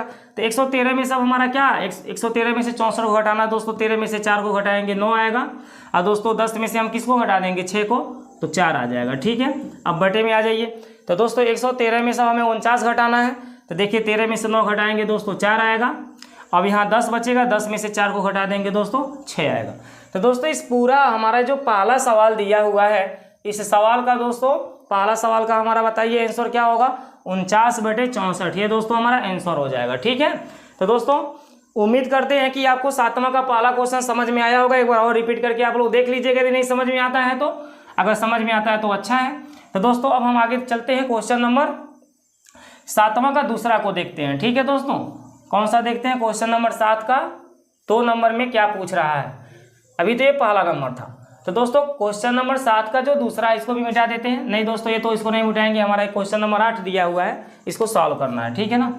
तो दोस्तों इसका दूसरा ऑप्शन जो दे रहा है उसमें आपसे क्या पूछ रहा है, कॉट स्क्वायर थीटा का मान बताने के लिए, कॉट स्क्वायर थीटा का आपसे मान पूछा हुआ है। देखिए कॉट स्क्वायर थीटा का मान निकालिए। तो दोस्तों कॉट स्क्वायर थीटा को हम ऐसे लिख सकते हैं, कॉट थीटा का होल स्क्वायर। दोस्तों यदि कहीं आपको एक्स स्क्वायर दिखाई दे रहा हो तो इसको आप ऐसे x का वर्ग लिख सकते हैं। x को ब्रैकेट में बंद कर देंगे, पावर क्या लगा देंगे 2, x का वर्ग करने से x स्क्वायर आता है। ठीक है दोस्तों, तो ऐसे हम cot थीटा को ब्रैकेट में बंद कर देंगे और उस पर स्क्वायर लगा देंगे। जब इसका वर्ग करेंगे दोस्तों ये आ जाएगा, ठीक है, या इसके द्वारा ये आ जाएगा, मतलब ये दोनों एक दूसरे के इक्वल ही होते हैं दोस्तों। अब हम दोस्तों क्या करेंगे, cot थीटा का यहाँ मान लिखेंगे। तो बताइए दोस्तों cot थीटा का फार्मूला क्या बनती है, आधार बटे लंब बनती है, आधार बटे क्या बनती है, लंब, और उस पर क्या लगाएंगे, स्क्वायर। दोस्तों बताइए आधार इसमें कौन सा रेखा है, तो आप कहेंगे ए बी रेखा हमारा है, तो दोस्तों आप यहाँ ए बी लिख लीजिए। अब बटे लंब, लंब कौन सा रेखा है दोस्तों, बी सी है, तो आप बी सी लिख लीजिए। ठीक है दोस्तों, अगर ए बी बी सी लिखना चाहते हैं तो लिखिए, नहीं तो डायरेक्ट इनका मान ए, आप देखेंगे आधार 7 दिया, 7 भी यहाँ डायरेक्ट लिख सकते हैं। लंब हमें चाहिए तो लंब दोस्तों कौन सा है, 8 है, तो 8 लिख सकते हैं, लेकिन ऐसे लिख देंगे तभी सही है। अब दोस्तों ए बी का मान बताइए है क्या, ए बी का मान 7 है, तो यहाँ 7 लिख लीजिए। अब बी सी का मान देखेंगे 8 है, तो 8 लिख लेंगे दोस्तों, इस पर स्क्वायर लगा देंगे। 7 का स्क्वायर दोस्तों कितना होता है, 49, और 8 का स्क्वायर कितना होता है, 64। तो दोस्तों इस तरह से हमारा 7वें का दूसरा का आंसर क्या आएगा, 49/64 आएगा। ठीक है दोस्तों, तो दोस्तों हमारा 7वां क्वेश्चन कंप्लीट हो गया। अब क्वेश्चन नंबर 8 को देखते हैं, कौन सा देखते हैं दोस्तों, क्वेश्चन नंबर 8 का हल देखते हैं। चलिए दोस्तों, तो दोस्तों क्वेश्चन नंबर 8 में देखिए क्या कह रहा है, यदि 3 cot a बराबर 4 तो जांच कीजिए कि 1 - tan स्क्वायर a बटे 1 + tan स्क्वायर a बराबर cos square a - sin square a है या नहीं, मतलब ये दोनों बराबर हैं कि नहीं है, इस संख्या के बराबर ये है कि नहीं। तो दोस्तों दोनों का मान निकाल के चेक करिएगा, दोनों का मान बराबर आता है तो कहेंगे ये बराबर हैं, अगर दोनों का मान बराबर नहीं आता तो बोलेंगे ये बराबर नहीं है। तो दोस्तों चलिए क्वेश्चन नंबर 8 का हल यहाँ पे देख लीजिए, क्वेश्चन नंबर 8 का हल। तो दोस्तों यहाँ पे क्या दिया हुआ है, 3 cot a बराबर क्या दिया हुआ है, 4। आप यहाँ लिखेंगे चूंकि 3 cot a की वैल्यू क्या दिया हुआ है, 4, इसलिए दोस्तों हम cot a की वैल्यू निकालेंगे। किसकी वैल्यू निकालेंगे, cot a की। तो cot a यहाँ लिख लेंगे, बराबर में 4 है वो भी लिख लेंगे। तो दोस्तों ये 3 कहाँ जाएगा, जब यहाँ से 3 अभी हटेगा तो बटे में जाएगा, हमने बताया है। ये क्वेश्चन आप देखिएगा यहाँ पे दोस्तों 3 आ जाएगा, ठीक है ना। ये जब 3 यहाँ से हटेगा तो बटे में, क्योंकि यहाँ गुणे का चिन्ह में ही हो रहता है। अब दोस्तों cot a का वैल्यू कितना आ गया, 4/3। अब दोस्तों आप यहाँ cot a का फार्मूला लिखेंगे, आधार बटे क्या बनती है, लंब, आधार बटे क्या बनती है, लंब। इसके बराबर जो cot a का मान दिया उसको लिख लिया जाएगा, 4 बटे क्या दिया है, 3। अब दोस्तों हमें समकोण त्रिभुज की जरूरत पड़ जाती है, तो आप यहाँ एक समकोण त्रिभुज खींच लीजिएगा ऐसे।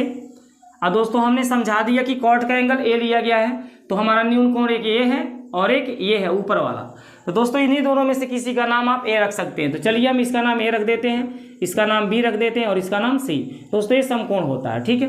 तो दोस्तों इसका नाम क्या होगा, कोण होगा। और जब एंगल a लिया जा रहा है तो इसको हम क्या बोलेंगे बताइए, लंब बोलेंगे, और ये नीचे वाले को क्या बोलेंगे दोस्तों, आधार बोलेंगे। इतना क्लियर हो जाता है। तो बताइए दोस्तों आधार कितना है, 4 है, आधार के सामने तो 4 दिया है, और लंब के सामने क्या दिया है, 3। ठीक है दोस्तों, तो इस समकोण त्रिभुज की हमें 2 भुजाएं पता चल गई, कोण हमें नहीं पता है। तो दोस्तों ये तीसरा भुजा निकालने के लिए हम क्या करेंगे, पाइथागोरस प्रमेय लगाएंगे बस। तो यहाँ लिखेंगे चूंकि समकोण त्रिभुज ABC में पाइथागोरस प्रमेय से, पाइथागोरस प्रमेय से। तो दोस्तों पाइथागोरस प्रमेय में क्या हमें निकालना है, कोण निकालना। देखिए कोण नहीं पता है, तो हम यहाँ लिखेंगे कोण का वर्ग बराबर लंब का वर्ग प्लस आधार का वर्ग। ठीक है दोस्तों इस फार्मूला को हम ऑलरेडी पहले ही बता चुके हैं, आप लोग इसको जा करके देख लीजिएगा, सब समझा दिए हैं। कोण दोस्तों इसमें से है कौन सा रेखा, CA है। अब दोस्तों लंब की बात आ जाती है, लंब कौन सा रेखा है दोस्तों, BC रेखा है, तो यहाँ BC लिख लीजिएगा। ठीक है दोस्तों, प्लस अब हमको आधार चाहिए, आधार बताइए कौन सा रेखा है, AB है, तो हम यहाँ AB लिख करके उस पर स्क्वायर लगा देंगे, क्योंकि यहाँ स्क्वायर लगा है ना पहले से, इसमें स्क्वायर लगा रहा है। आधार हमारा AB है, आधार का नाम क्या है, आधार का नाम देखिए AB है। अब दोस्तों हम इनके मान रखेंगे, तो CA का मान देख सकते हैं, कुछ नहीं दिया हुआ है, तो दोस्तों ऐसे CA हमारा उतर जाएगा। अब आ गई दोस्तों BC का मान, तो BC का मान आप देख सकते हैं, इस रेखा में BC इसको बोलते हैं, इसका मान 3 दिया है, तो हम 3 लिखेंगे और इस पर स्क्वायर लगा देंगे। अब AB का मान दोस्तों चाहिए, तो AB रेखा पे देखिए 4 लिखा है, तो हम 4 लिख करके इस पर क्या लगाएंगे, स्क्वायर लगाएंगे। ठीक है दोस्तों, अब दोस्तों देखिए CA स्क्वायर बराबर बताइए क्या आ रहा है, CA स्क्वायर बराबर 3 का स्क्वायर दोस्तों 9, और प्लस 4 का स्क्वायर कितना होता है, 16। 16 में 9 को जोड़ेंगे दोस्तों कितना हो जाएगा, 25। अब दोस्तों CA स्क्वायर का मान 25 आ रहा है, जब इस पर से स्क्वायर हटेगा तो ये 25 कहाँ हो जाएगा, कौड़ी के अंदर हो जाएगा। तो दोस्तों CA बराबर हमारा हो जाएगा कौड़ी में 25। इतना दोस्तों क्लियर हो जाता है। जब यहाँ से स्क्वायर हटेगा तो ये संख्या तुरंत कहानी में क्या होती है, बंद हो जाती है। अब दोस्तों 25 का वर्गमूल कितना होता है, 5 होता है। 25 का वर्गमूल दोस्तों कितना होता है, 5 होता है। तो यानी कि जो CA रेखा है ये हमारा कितना आ गया, 5 आ गया। इस तरह से दोस्तों हमने इस त्रिभुज के तीनों भुजाओं को प्राप्त कर लिया है। अब ये हमसे जिसका मान जांच करने के लिए बोल रहा है उसका मान हम जांच कर सकते हैं, निकाल सकते हैं। ठीक है दोस्तों, तो चलिए दोस्तों इसको हम मिटा देते हैं और हम आपको जांच करके दिखाते हैं कि कैसे इसको जांच किया जाएगा। देखिए दोस्तों, अब हम दोस्तों क्वेश्चन नंबर 8 में जो जांच करने के लिए दिया है, टोटल को हम चाहें तो एक ही साथ जांच कर सकते हैं, अन्यथा एक बार बायां पक्ष को हल करिए और एक बार दायां पक्ष को हल करिए। ये बराबर की दर वाले को बायां पक्ष, अब बराबर की दर वाले को दायां पक्ष बोलते हैं। ठीक है दोस्तों, एक बार इसका मान निकालिए, एक बार इसका मान निकालिए। अगर दोनों का मान बराबर आता है तभी हम क्या कहेंगे कि हमारा जो दिया हुआ ये बराबर है। अगर जो नहीं दोनों का मान बराबर आएगा तो कहेंगे बराबर नहीं है। अन्यथा चाहें तो आप साथ ही साथ दोनों को हल कर सकते हैं। तो दोस्तों इस क्वेश्चन में हम इसको साथ ही साथ ही बताएंगे। ठीक है, देखिए दोस्तों क्या दिया है जांच करने के लिए, 1 माइनस tan स्क्वायर ए बटे में 1 प्लस tan स्क्वायर ए। ठीक है, बराबर में दोस्तों क्या दिया है बताइए, कॉस स्क्वायर ए माइनस साइन स्क्वायर ए। अब दोस्तों 1 माइनस tan ए का हम यहाँ पर मान लिखेंगे और ये जो स्क्वायर देख रहे हैं इस स्क्वायर को ब्रैकेट के ऊपर लगा देंगे। यहाँ tan ए बस रहेगा, मतलब tan स्क्वायर ए को दोस्तों हम tan ए ऐसे लिख सकते हैं ना, tan ए का वर्ग। tan ए का वर्ग क्या होता है, tan स्क्वायर ए होता है। ठीक है ना, तो वही मतलब यहाँ मैं tan ए का दोस्तों चाहें तो मान लिख सकते हैं। अब डायरेक्ट चलिए एक बार और ऐसे लिख लीजिए, 1 प्लस यहाँ क्या है, tan स्क्वायर ए है, ये tan स्क्वायर ए है दोस्तों, tan स्क्वायर ए है। तो इसको हम क्या लिखेंगे, tan ए का वर्ग बराबर दोस्तों कास स्क्वायर ए को हम क्या लिख सकते हैं बताइए, तो कास ए का वर्ग लिख सकते हैं, माइनस साइन स्क्वायर ए को क्या लिख सकते हैं, साइन ए का वर्ग लिख सकते हैं। ठीक है दोस्तों, इनका वर्ग करने से फिर यही प्राप्त हो जाएगा दोस्तों। अब दोस्तों आगे हम चलेंगे तो 1 माइनस यहाँ ब्रैकेट में क्या लिखा हुआ है, tan ए। दोस्तों tan ए बराबर क्या होता है, लंब बटे आधार होता है। tan ए का फार्मूला क्या होता है, लंब बटे आधार। तो लंब BC है, आधार हमारा क्या है, AB है। तो आप दोस्तों यहाँ BC के बटे AB लिख सकते हैं और उस पर क्या लगा देंगे, स्क्वायर, बटे के चिन्ह लगाएंगे, नीचे आएंगे 1 प्लस, यहाँ पर भी वही tan है तो हमारा हो जाएगा BC बटे AB और इस पर क्या हो जाएगा स्क्वायर। दोस्तों यही tan ए दोनों जगह बराबर था इसलिए उसका मान मैंने राइट वही लिख लिया। अब आइए cos ए के पास। cos ए का फार्मूला दोस्तों क्या होता है, आधार बटे कर्ण होता है। आधार किस रेखा को कह रहे हैं, AB को बोल रहे हैं, और कर्ण किस रेखा को बोल रहे हैं, AC को बोल रहे हैं। ठीक है दोस्तों, और उस पर स्क्वायर है तो स्क्वायर लगा लीजिए, माइनस। अब हमें साइन ए चाहिए, तो दोस्तों साइन ए का फार्मूला लंब बटे कर्ण होता है। लंब कौन सी रेखा है, BC है, और कर्ण कौन सी रेखा है बताइए, तो CA है, और इस पर हम क्या लगाएंगे, स्क्वायर। देखिए स्क्वायर लगा, इसे नहीं लगा रहे हैं। ठीक है दोस्तों, अब दोस्तों इनका हम मान रख देंगे, 1 माइनस क्या लिखा हुआ है ब्रैकेट में BC। तो दोस्तों BC का मान आप देख सकते हैं 3 दिया हुआ है। अब बटे में AB का मान आप देख सकते हैं क्या दिया है, 4 दिया है। तो दोस्तों इस पर हम क्या लगा देंगे, स्क्वायर, बटे नीचे देखिए 1 प्लस, फिर यहाँ पर भी वही BC आ गया तो दोस्तों 3 लिख लीजिए, वही AB आ गया तो 4 लिख लीजिए और उस पर क्या लगा दीजिए, स्क्वायर। अब दोस्तों बराबर का चिन्ह लगाइए। अब दोस्तों हम क्या करेंगे, यहाँ पर AB का मान लिखेंगे। AB का मान बताइए फिगर में कितना दिया हुआ है, 4 दिया हुआ है तो 4 लिख लीजिए। अब बटे AC का मान देखिए क्या है, 5 है तो हम यहाँ 5 लिखेंगे और उस पर क्या लगाएंगे, स्क्वायर, माइनस। अब दोस्तों BC का मान चाहिए तो BC का मान आप देख सकते हैं 3 दिया हुआ है। अब बटे CA का मान चाहिए, यहाँ देखिए CA है तो CA का मान कितना दिया है, 5 दिया है और दोस्तों उस पर क्या लगा है, स्क्वायर, तो हम स्क्वायर लगा लेंगे। ठीक है दोस्तों आगे इस क्वेश्चन नंबर को हम मिटा देते हैं जो 6-7 हैं, क्योंकि ये सॉल्व हो चुके हैं। हमारे पास जगह बन जाएगा दोस्तों इस क्वेश्चन को सॉल्व करने के लिए। ठीक है दोस्तों, तो देखिए दोस्तों अब इस क्वेश्चन को हम कैसे आगे सॉल्व करेंगे। ठीक है, अभी तो दोस्तों आपको यहाँ तक समझ में आया होगा। तो दोस्तों यहाँ क्या लिखा है, 1 माइनस, तो हम दोस्तों यहाँ लिखेंगे 1 माइनस। बताइए दोस्तों 3 का स्क्वायर कितना होगा, 9, और 4 का स्क्वायर कितना होगा, 16। तो दोस्तों 9 बटे क्या लिखा जाएगा, 16। बटे के नीचे आएंगे तो 1 प्लस, देखिए 1 प्लस यहाँ लिखा है। फिर दोस्तों 3 का स्क्वायर करेंगे तो 9, और 4 का स्क्वायर करेंगे तो 16। तो दोस्तों यहाँ पर भी फिर से हमारा 9 बटे 16 आ जाएगा। अब बराबर का चिन्ह लगा लीजिए। दोस्तों यहाँ देखिए 4 का स्क्वायर करना है और 5 का स्क्वायर करना है, तो 4 का स्क्वायर 16 और 5 का स्क्वायर कितना होगा, 25। तो दोस्तों यहाँ 16 बटे हम क्या लिख देंगे, 25। ठीक है दोस्तों, यहाँ 16 बटे 25 ऐसे लिख लीजिए। फिर माइनस का चिन्ह लगा लीजिए, देखिए क्योंकि यहाँ माइनस लगा हुआ है। अब यहाँ 3 का भी स्क्वायर करना है, 5 का भी करना है, तो 3 का स्क्वायर 9 और 5 का स्क्वायर कितना होगा, 25। तो दोस्तों यहाँ 9 बटे क्या लिखा जाएगा, 25। अगला स्टेप इसका दोस्तों 16 का 1 में गुणा होगा, तो 16 करने कितना हो जाएगा 16, और 16 में से दोस्तों 9 को घटा देंगे, तो जब 16 में से 9 को घटाएंगे दोस्तों तो 7 बचेगा। 16 का दोस्तों 1 में जब गुणा करेंगे तो 16 करने 16 हो जाएगा, और 16 में से जब 9 घटा देंगे तो 7 बचेगा। और इनके बटे अब क्या लिख देंगे 16 को, जो 16 बटे में दिया था उसी को। अब फिर बटे में आ जाइए, तो दोस्तों 16 का 1 में गुणा करेंगे 16, और 16 में यहाँ जोड़ना है 9 को, तो 16 9 कितना हो जाएगा 25। अब बटे में दोस्तों किसको लिख देंगे 16 को। अब बराबर के बाद जाइए दोस्तों, देखिए दोनों का हर सेम दिख रहा है, यहाँ भी 25 है यहाँ भी 25 है। जब दोनों का दोस्तों हर सेम होता है तो यहाँ एगो बस हर लिखाता है, यहाँ भी यहाँ जो लिखा वही चीज़ यहाँ लिखा है। जब ये दोनों नीचे वाले सेम हो तो दोस्तों एक ही लिखाता है, मतलब हर जब दोनों के बराबर हो तो एक ही हर लिखाता है, ठीक है। अब 16 में से दोस्तों हम 9 को क्या करेंगे यहाँ घटा देंगे, तो यहाँ लिखेंगे 16 माइनस 9, ठीक है ना दोस्तों, क्योंकि 16 में से हमें घटाना है ना 9 को, तो यहाँ 16 माइनस 9 हमारा उतर जाएगा। अब दोस्तों क्या है, अब चाहे तो 16 से 16 को यहाँ काट सकते हैं, क्योंकि ये बटे वाला चिन्ह जैसे ही हमारा गुणे में बदलेगा तो ये उल्टा हो जाएगा। तो दोस्तों आप चाहे तो इसको यहीं पे काट सकते हैं, तो मेरे पास क्या बचेगा 7/25 इक्वल दोस्तों 16 में से 9 घटा दीजिए तो 7 बटे कितना आएगा 25, ठीक है दोस्तों। तो दोस्तों आपने देखा कि इस क्वेश्चन को जब मैंने सॉल्व किया तो जो आंसर यहाँ आ रहा है वही आंसर यहाँ आ रहा है। तो दोस्तों हम क्या बोलेंगे, हम बोलेंगे हाँ बराबर हैं, हाँ बराबर हैं। कौन बराबर है दोस्तों, ये जो दिया हुआ है ये हमारे बराबर है, ठीक है दोस्तों। तो दोस्तों उम्मीद करते हैं कि ये क्वेश्चन आपको समझ में आ गया होगा। तो दोस्तों अब इस क्वेश्चन नंबर 9 से, तो देखिए क्वेश्चन नंबर 9 में क्या कहता है, त्रिभुज ABC में जिसका कोण B समकोण है। तो दोस्तों एक त्रिभुज ABC बना लीजिए जिसका कोण B क्या होना चाहिए, समकोण होना चाहिए। तो देखिए हम यहाँ एक समकोण त्रिभुज बना लेंगे और यहाँ पर नाम हम रख देंगे B, और यहाँ आप A रख सकते हैं या यहाँ जहाँ मर्जी आवे वहाँ A रख लीजिए, लेकिन B यहीं पर रखना पड़ेगा, ठीक है। तो चलिए A यहाँ रख दिए, B यहाँ, तो हमारा यहाँ क्या रखा है C। तो दोस्तों ये त्रिभुज ABC बन गया जिसका कोण B क्या है, समकोण है। यदि tan A की वैल्यू 1/3 में 3, तो निम्नलिखित के मान ज्ञात कीजिए। तो दोस्तों tan A का मान क्या देता है 1/3 में 3, इस एंगल A को देखा जा रहा है, तो tan A की वैल्यू 1/3 में 3 दे रहा है। दोस्तों कोण B के सामने वाला रेखा को हम क्या कहेंगे, ये जो टेढ़ा सा दिख रहा है इसको तो दोस्तों हम कर्ण कहेंगे। और जो एंगल A को देखा जा रहा है ना, tan के आगे देखिए एंगल A लिया गया है, तो एंगल A के सामने जो रेखा दिख रहा है दोस्तों उसको हम क्या कहेंगे, लंब कहेंगे। क्लियर होता है ना दोस्तों। और ये नीचे वाला हमारा क्या होगा, आधार हो जाएगा। तो चलिए दोस्तों इस त्रिभुज के हमने तीनों रेखाओं का नाम कंप्लीट कर लिया, कन्फर्म कर लिया। अब हम लेते हैं tan A को। तो यहाँ क्वेश्चन नंबर 9 का ये हल चल रहा है दोस्तों, ठीक है।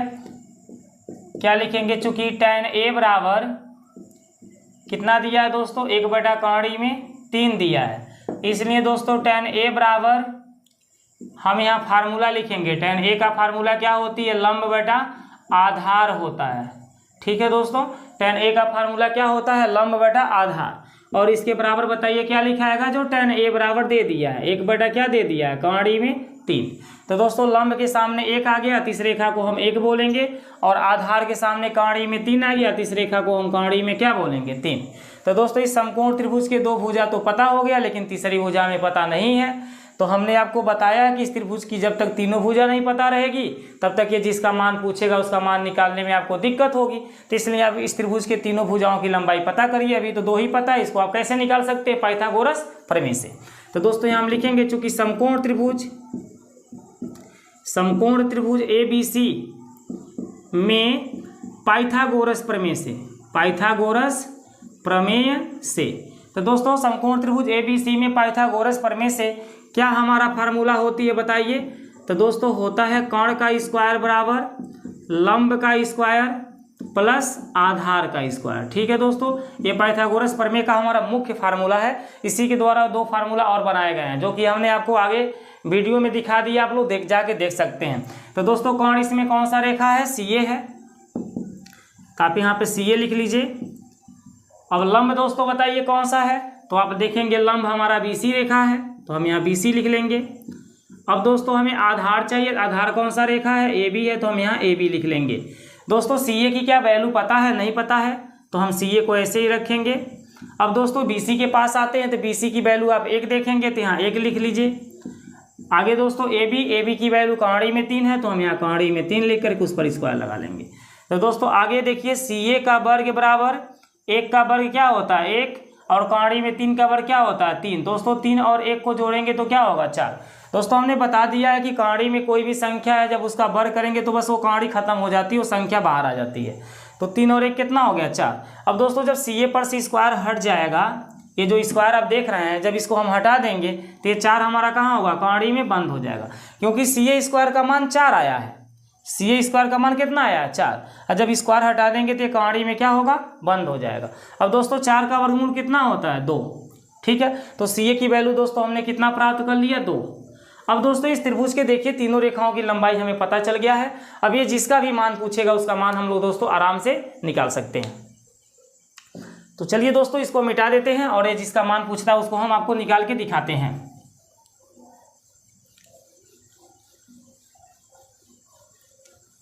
ठीक है दोस्तों, तो चलिए दोस्तों क्वेश्चन नंबर 9 का पहला को देख लीजिए कैसे इसका मान निकाला जाएगा। तो दोस्तों पहला में किसका मान पूछा है sin A cos C plus cos A sin C। चलिए यहाँ पे लिख लीजिए किसका मान पूछा है sin A cos C plus cos A sin C। ठीक है दोस्तों इस क्वेश्चन को अच्छा से समझने के लिए इसी त्रिभुज को एक बार और हम बनाते हैं। यहाँ पर देखिए, ठीक है दोस्तों इसी त्रिभुज को एक बार यहाँ और बना लीजिए।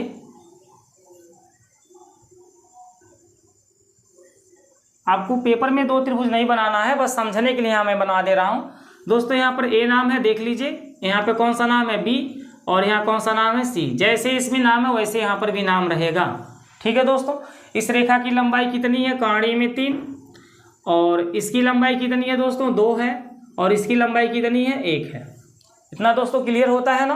तो दोस्तों इसमें देखिए इस त्रिभुज में हम कोण A को देखे थे, अब यहाँ कोण A को नहीं देखेंगे, हम कोण C को देखकर चलेंगे, कोण C को लेंगे।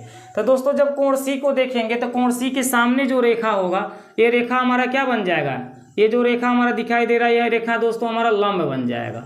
क्या बन जाएगा लंब, क्योंकि ये कोण C के सामने है, और इसका नाम तो कर्ण ही रहेगा दोस्तों, जो ये टेढ़ा सा दिख रहा है 90 डिग्री के सामने वाला।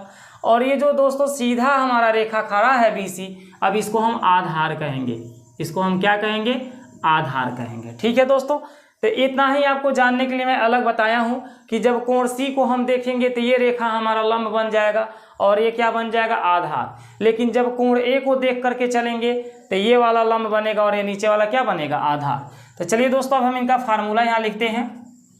बताइए sin A का फार्मूला क्या होता है, sin A का फार्मूला लंब बटे कर्ण होता है ना।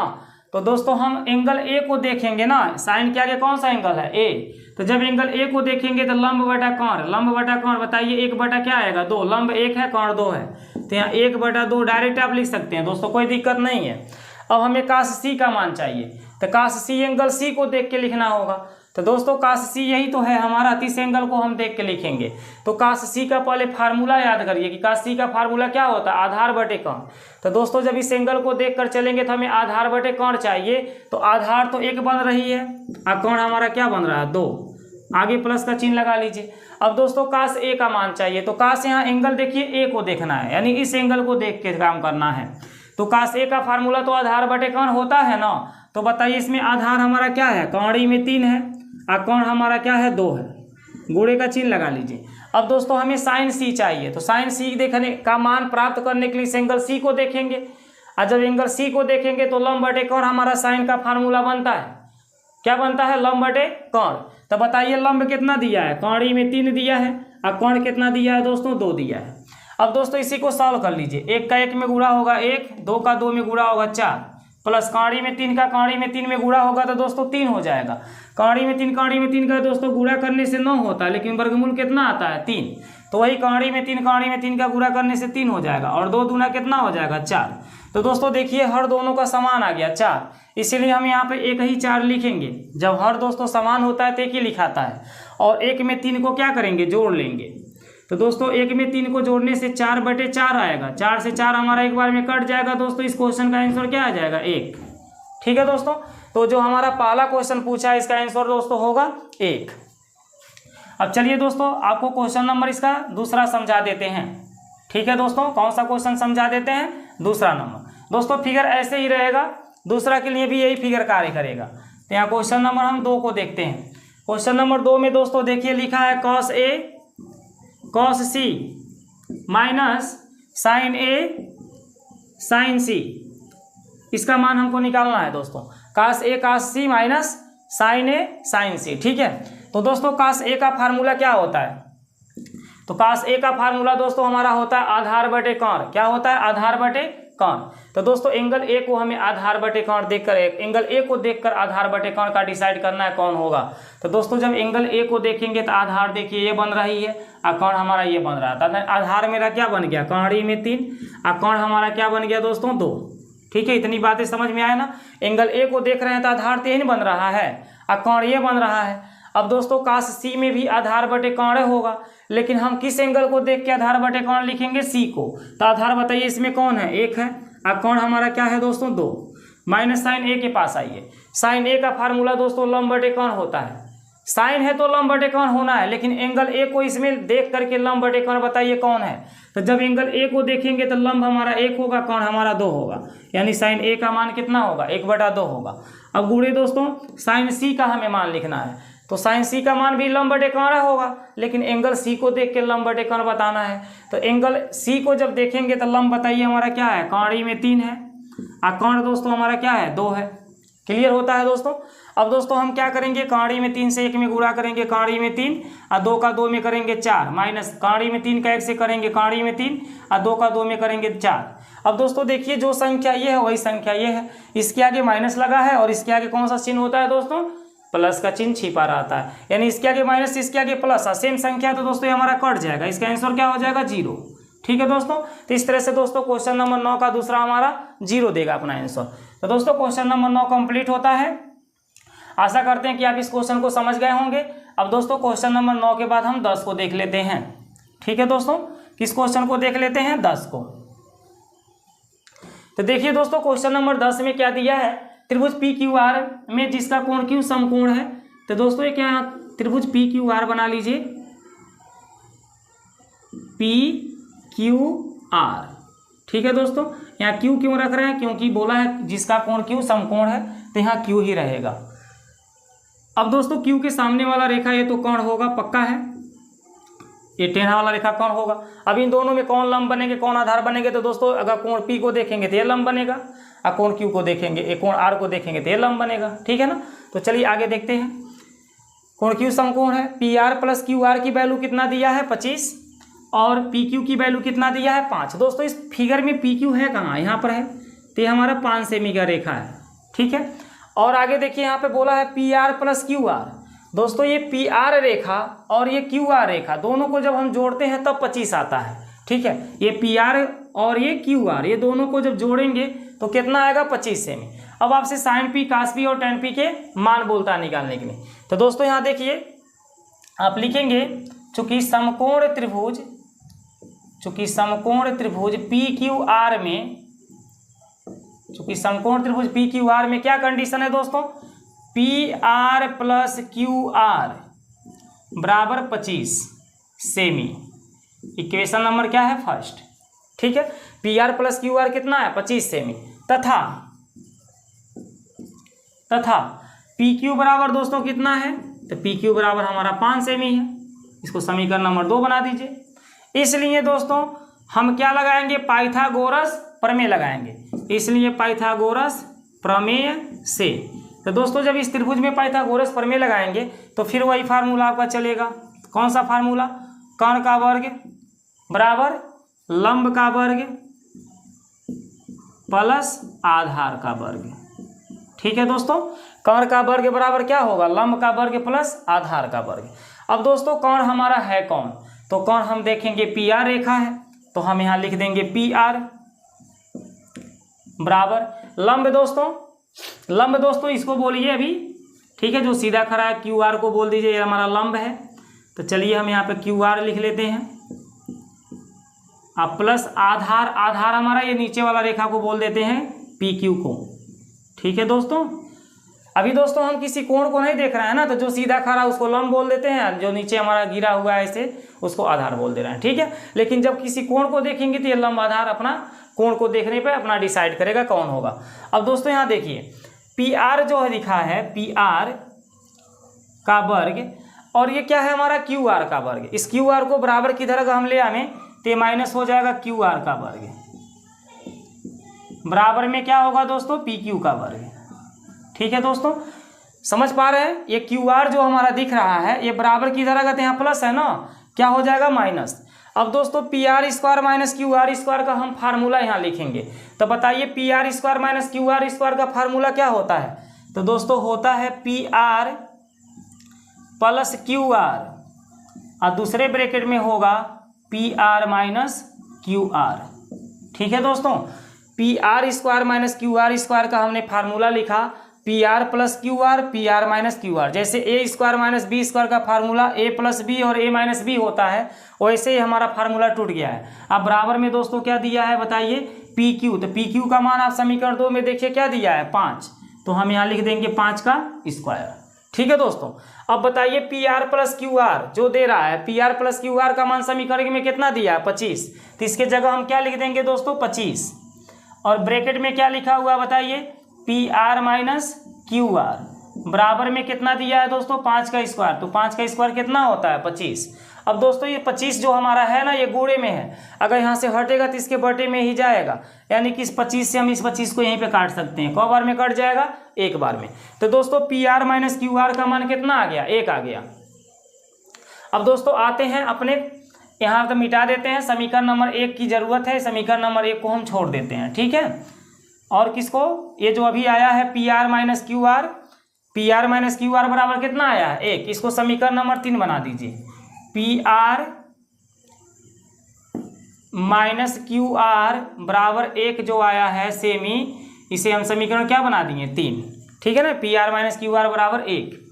अब दोस्तों इसको भी मिटा दीजिए, इसको भी मिटा दीजिए क्योंकि पहले का लिखा हुआ है। ठीक है दोस्तों, अब दोस्तों देखिए हम क्या करेंगे, इन दोनों समीकरण 1 और 3 को जोड़ देंगे। समीकरण 1 में 3 को क्या करेंगे, जोड़ देंगे। तो जब जोड़ेंगे तो क्यू आर से क्यू आर हमारा कट जाएगा, क्योंकि इसके आगे प्लस इसके आगे माइनस। अब पी आर में पी आर को जोड़ेंगे तो 2 को पी आर होगा, 25 में 1 जोड़ेंगे 26 होगा दोस्तों, 2 से हम 26 को 13 बार में काट देंगे, तो पी आर की वैल्यू कितनी आ गई 13। तो दोस्तों इस रेखा में जो पी आर हमारा रेखा है ये 13 सेमी का है। ठीक है ना। अब दोस्तों जब पी आर रेखा 13 सेमी का है तो समीकरण 1 में जाते हैं, कहाँ जाते हैं, समीकरण 1 से। तो दोस्तों समीकरण 1 से जब देखा जाएगा तो यहाँ पी आर लिखा हुआ था, तो पी आर के जगह हम क्या लिख सकते हैं 13, अब प्लस क्यू आर लिखा हुआ था तो यहाँ हम लिख लेंगे क्यू आर, बराबर में कितना था दोस्तों 25। समीकरण 1 में था P R plus Q R बराबर 25। तो दोस्तों हम पी आर क्यों नहीं लिखें, क्योंकि पी आर का मान हम 13 पा गए हैं, इसलिए यहाँ पर हम 13 लिख दिए हैं। अब प्लस क्यू आर बराबर 25। अब 13 को दोस्तों उधर ले जाइए तो क्यू आर की वैल्यू कितनी आएगी 25 माइनस 13। अब 25 में से 13 को घटा देंगे तो कितना आ जाएगा 12। तो दोस्तों ये जो रेखा हमारा ये 12 सेमी का होगा। ठीक है दोस्तों, यहाँ 12 सेमी, रुकिए यहाँ पे 12 सेमी हम लिख देते हैं ऐसे। ठीक है दोस्तों, ये 12 सेमी लिखा हुआ है। तो दोस्तों आपको इस त्रिभुज की तो तीनों रेखाएं की लंबाई पता हो गई। अब ये सब आपका निकालने का विधि था, कैसे हम तीनों रेखाओं की लंबाइयाँ निकालेंगे। तो दोस्तों तीनों का जब पता हो गया तब ये जिसका भी मान हमसे पूछेगा उसका मान हम तुरंत बता सकते हैं। तो बताइए क्वेश्चन नंबर 10 में किसका मान पूछा है, साइन पी का, कास पी का और टैन पी का। तो दोस्तों यहाँ पे लाइन से लिख लीजिए जिसका जिसका मान पूछा है। पहले तो पूछा है साइन पी का, उसके बाद पूछा है कॉस पी का, और उसके बाद किसका पूछा है टैन पी का। ठीक है दोस्तों, तो दोस्तों साइन पी का फार्मूला क्या बन जाएगा बताइए, तो लंब बटा कोण बन जाएगा। अब दोस्तों हमें लंब खोजना है, किस एंगल को देखकर, पी को देखकर। तो जब पी को देखेंगे तो यही ना लंब बनेगा, और ये नीचे वाला क्या बनेगा, आधार बनेगा। क्लियर होता है ना। तो बताइए लंब हमारा कौन सा रेखा है, क्यू आर रेखा है। कोण हमारा कौन सा रेखा है, पी आर रेखा है। अब दोस्तों क्यू आर जो हमारा रेखा दिख रहा है, इस क्यू आर रेखा की लंबाई कितना आपने निकाला है 12। अब बटे पी आर रेखा की लंबाई बताइए कितना निकाला है, पी आर रेखा की लंबाई दोस्तों 13 निकाला है। तो दोस्तों 12 बटा 13 हमारा क्या हो जाएगा, साइन पी का मान हो जाएगा, ये आंसर हो जाएगा। अब दोस्तों कास पी का यहाँ मान निकाल लीजिए। कास पी का फार्मूला बनता है आधार बटे कोण। क्या बनता है दोस्तों, आधार बटे कोण। अब दोस्तों आधार बताइए यही रेखा है ना पी क्यू वाला, तो हम आधार की जगह यहाँ पी क्यू लिख देंगे। आधार की जगह क्या लिख देंगे? P Q. अब बटे कौन हमारा ये टेढ़ा वाला रेखा देख पा रहे हैं? पी आर है, तो हम यहाँ पी आर लिख लेंगे। अब दोस्तों पी क्यू की वैल्यू देखिए कितना आया है? 5, तो यहाँ 5 लिख दीजिए। और पी आर की वैल्यू कितना आया? 13, तो यहाँ 13 लिख लीजिए। इस तरह से हमारा आंसर हो जाएगा। अब tan p का फार्मूला दोस्तों क्या बनेगा? लंब बटा आधार बनेगा। ठीक है दोस्तों। अब लंब हमारा कौन सा रेखा है? देख पा रहे हैं क्यू आर रेखा है, तो हम क्यू आर लिख लेंगे। बटे आधार, आधार नीचे वाला रेखा है पी क्यू, तो यहाँ पी क्यू लिखा जाएगा। अब दोस्तों पी आर की लंबाई आप देखेंगे, पी आर कितना है? 12, तो यहाँ 12 लिखिए। और नीचे पी क्यू लिखा हुआ, तो पी क्यू की लंबाई आप देखिए 5 है, तो यहाँ 5 लिख दीजिए। ये 5 है दोस्तों। तो दोस्तों इस तरह से हमारा साइन पी का मान 12/13, कास पी का मान 5/13 और tan पी का मान 12/5 प्राप्त हो गया। ठीक है दोस्तों, ये हमारा आंसर हो गया। तो दोस्तों क्वेश्चन नंबर 10 हमारा कंप्लीट हो गया। अब लास्ट एक क्वेश्चन बच गया 11 नंबर। तो दोस्तों क्वेश्चन नंबर 11 को भी हम खत्म कर दे रहे हैं, ताकि हमारी प्रश्नावली 8.5 आज समाप्त हो जाए। 8.1 हमारा समाप्त हो जाए। ठीक है दोस्तों। तो दोस्तों क्वेश्चन नंबर 11 को देखिए। बताइए कि निम्नलिखित कथन सत्य है या असत्य, कारण सहित अपने उत्तर की पुष्टि कीजिए। तो दोस्तों पहला जो इसका ऑप्शन दे रहा है, आपको बताना है कि सत्य है कि असत्य है, और अपने कारण की पुष्टि भी करना है कि कैसे असत्य हो रहा है, कैसे सत्य हो रहा है। तो दोस्तों tan a का मान सदैव 1 से कम होता है। तो दोस्तों पहला ऑप्शन जो दे रहा है ये असत्य है। ठीक है दोस्तों, असत्य है।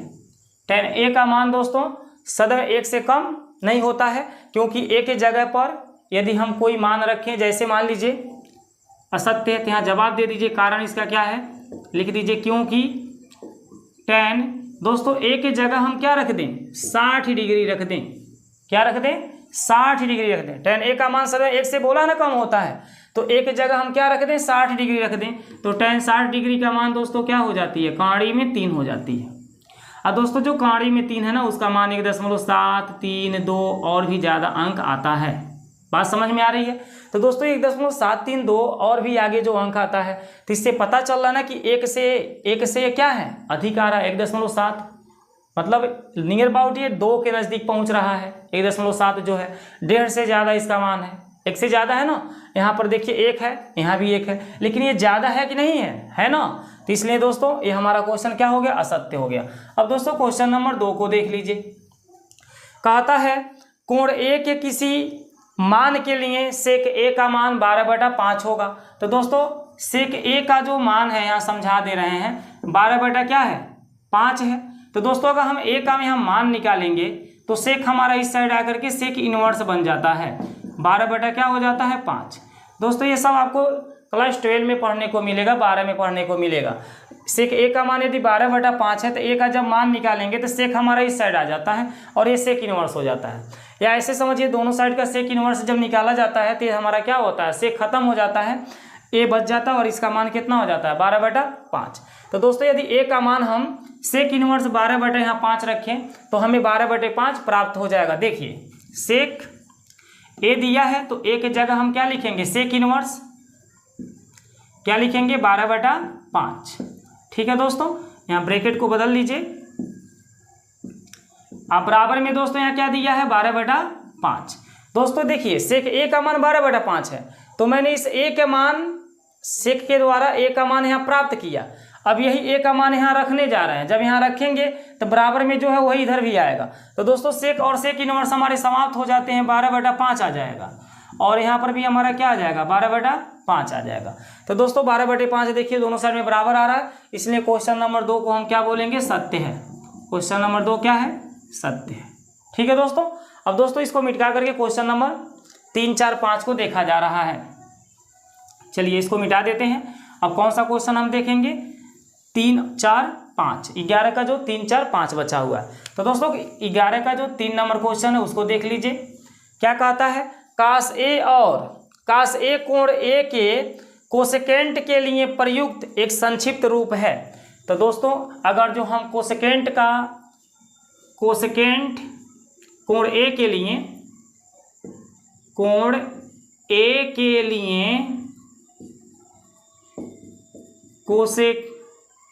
कोसेकेंट का संक्षिप्त रूप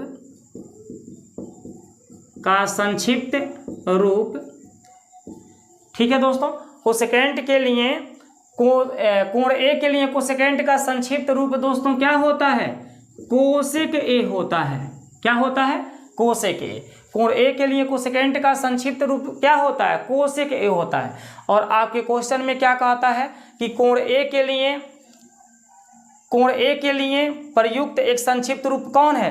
कास ए को बताया जा रहा है कि कास ए जो है कोण ए के लिए कोसेकेंट का एक संक्षिप्त रूप है। यानी इसके कहने का मतलब ये है कि कोसेकेंट का जब संक्षिप्त रूप कोण ए के लिए निकालेंगे तो कास ए आएगा, और हमने आपको निकाल के दिखाया क्या आ रहा है? कोसेक ए आ रहा है। तो दोस्तों ये गलत है। यहाँ लिखेंगे कोण ए के लिए कोसेकेंट का संक्षिप्त रूप कोसेक ए है, कॉस ए नहीं है, कॉस ए नहीं है, इसलिए असत्य है। इसलिए दोस्तों क्या है? असत्य है। ठीक है, इसलिए ऑप्शन 2 हमारा जो दिया जा रहा है क्या है? असत्य है। ऑप्शन 3 हमारा क्या है? असत्य है। ठीक है दोस्तों। अब दोस्तों क्वेश्चन नंबर इसका 4 समझ लीजिए। जो 4 नंबर का क्वेश्चन है क्या कहता है दोस्तों? काट और ए का गुणनफल होता है। तो दोस्तों आपको पहले ही नियम बता दिया गया है कि कॉट और ए का गुणनफल नहीं होता है। ठीक है दोस्तों, ये जो कॉट ए होता है ये कॉट और ए का गुणनफल नहीं होता है। ये कॉट ए क्या होता है? तो दोस्तों ये कॉट ए जो होता है कोटकैंट एक आपका होता है। कॉट एक संक्षिप्त रूप है। ठीक है, इसको कोटकैंट इसको बोलते हैं दोस्तों। कोण ए का ये संक्षिप्त रूप दिखाने के लिए, कोटकैंट का संक्षिप्त रूप दिखाने के लिए कॉट ए लिखा जाता है। ठीक है दोस्तों, अगर हम कॉट का ए में गुणा करें तो दोस्तों ये हमारा क्या बनेगा? ए कॉट बन जाएगा। अगर हम कॉट का गुणा ए से करें तो ए कॉट बन जाएगा, कॉट ए नहीं आएगा। ठीक है दोस्तों, तो इसलिए आपका ये क्वेश्चन क्या बोल रहा है? असत्य बोल रहा है। तो आप यहाँ लिख दीजिएगा असत्य है। ठीक है दोस्तों, अब लास्ट एक क्वेश्चन बच गया 5 नंबर। तो दोस्तों क्वेश्चन नंबर 5 में देखिए, किसी भी कोण थीटा के लिए साइन थीटा इक्वल 4/3 होगा। तो दोस्तों यहाँ बोलता है कि साइन थीटा का मान अगर हम यहाँ पे क्या रख दें कि हमें 4/3 देगा। तो दोस्तों थीटा का मान वो भी हमें कोण रखना है, मतलब 0 डिग्री। ठीक है, 30, 45, 60 ही आप जानते हैं, 90 ऐसे मतलब इसके कोण होते हैं। तो दोस्तों साइन इस थीटा का मान कुछ भी ऐसा नहीं रख सकते हैं। ऐसा यहाँ पर कोई थीटा का मान नहीं है कि साइन थीटा आपको 4/3 दे। तो यहाँ हम क्या लिखेंगे? चूंकि थीटा का ऐसा कोई मान नहीं है, चूंकि कोण थीटा का यहाँ पे लिख दीजिएगा चूंकि कोण थीटा का ऐसा कोई मान नहीं है। ठीक है, चूंकि कोण थीटा का ऐसा कोई मान नहीं है ताकि साइन थीटा बराबर 4/3 प्राप्त हो। ठीक है, इसलिए दोस्तों ये क्वेश्चन हमारा क्या हो जाएगा? असत्य हो जाएगा। इसलिए क्वेश्चन क्या हो जाएगा? असत्य है। ठीक है, ये हमारा ऑप्शन क्या हो जाएगा? असत्य। क्यों असत्य हो जा रहा है आपको पता चल गया ना?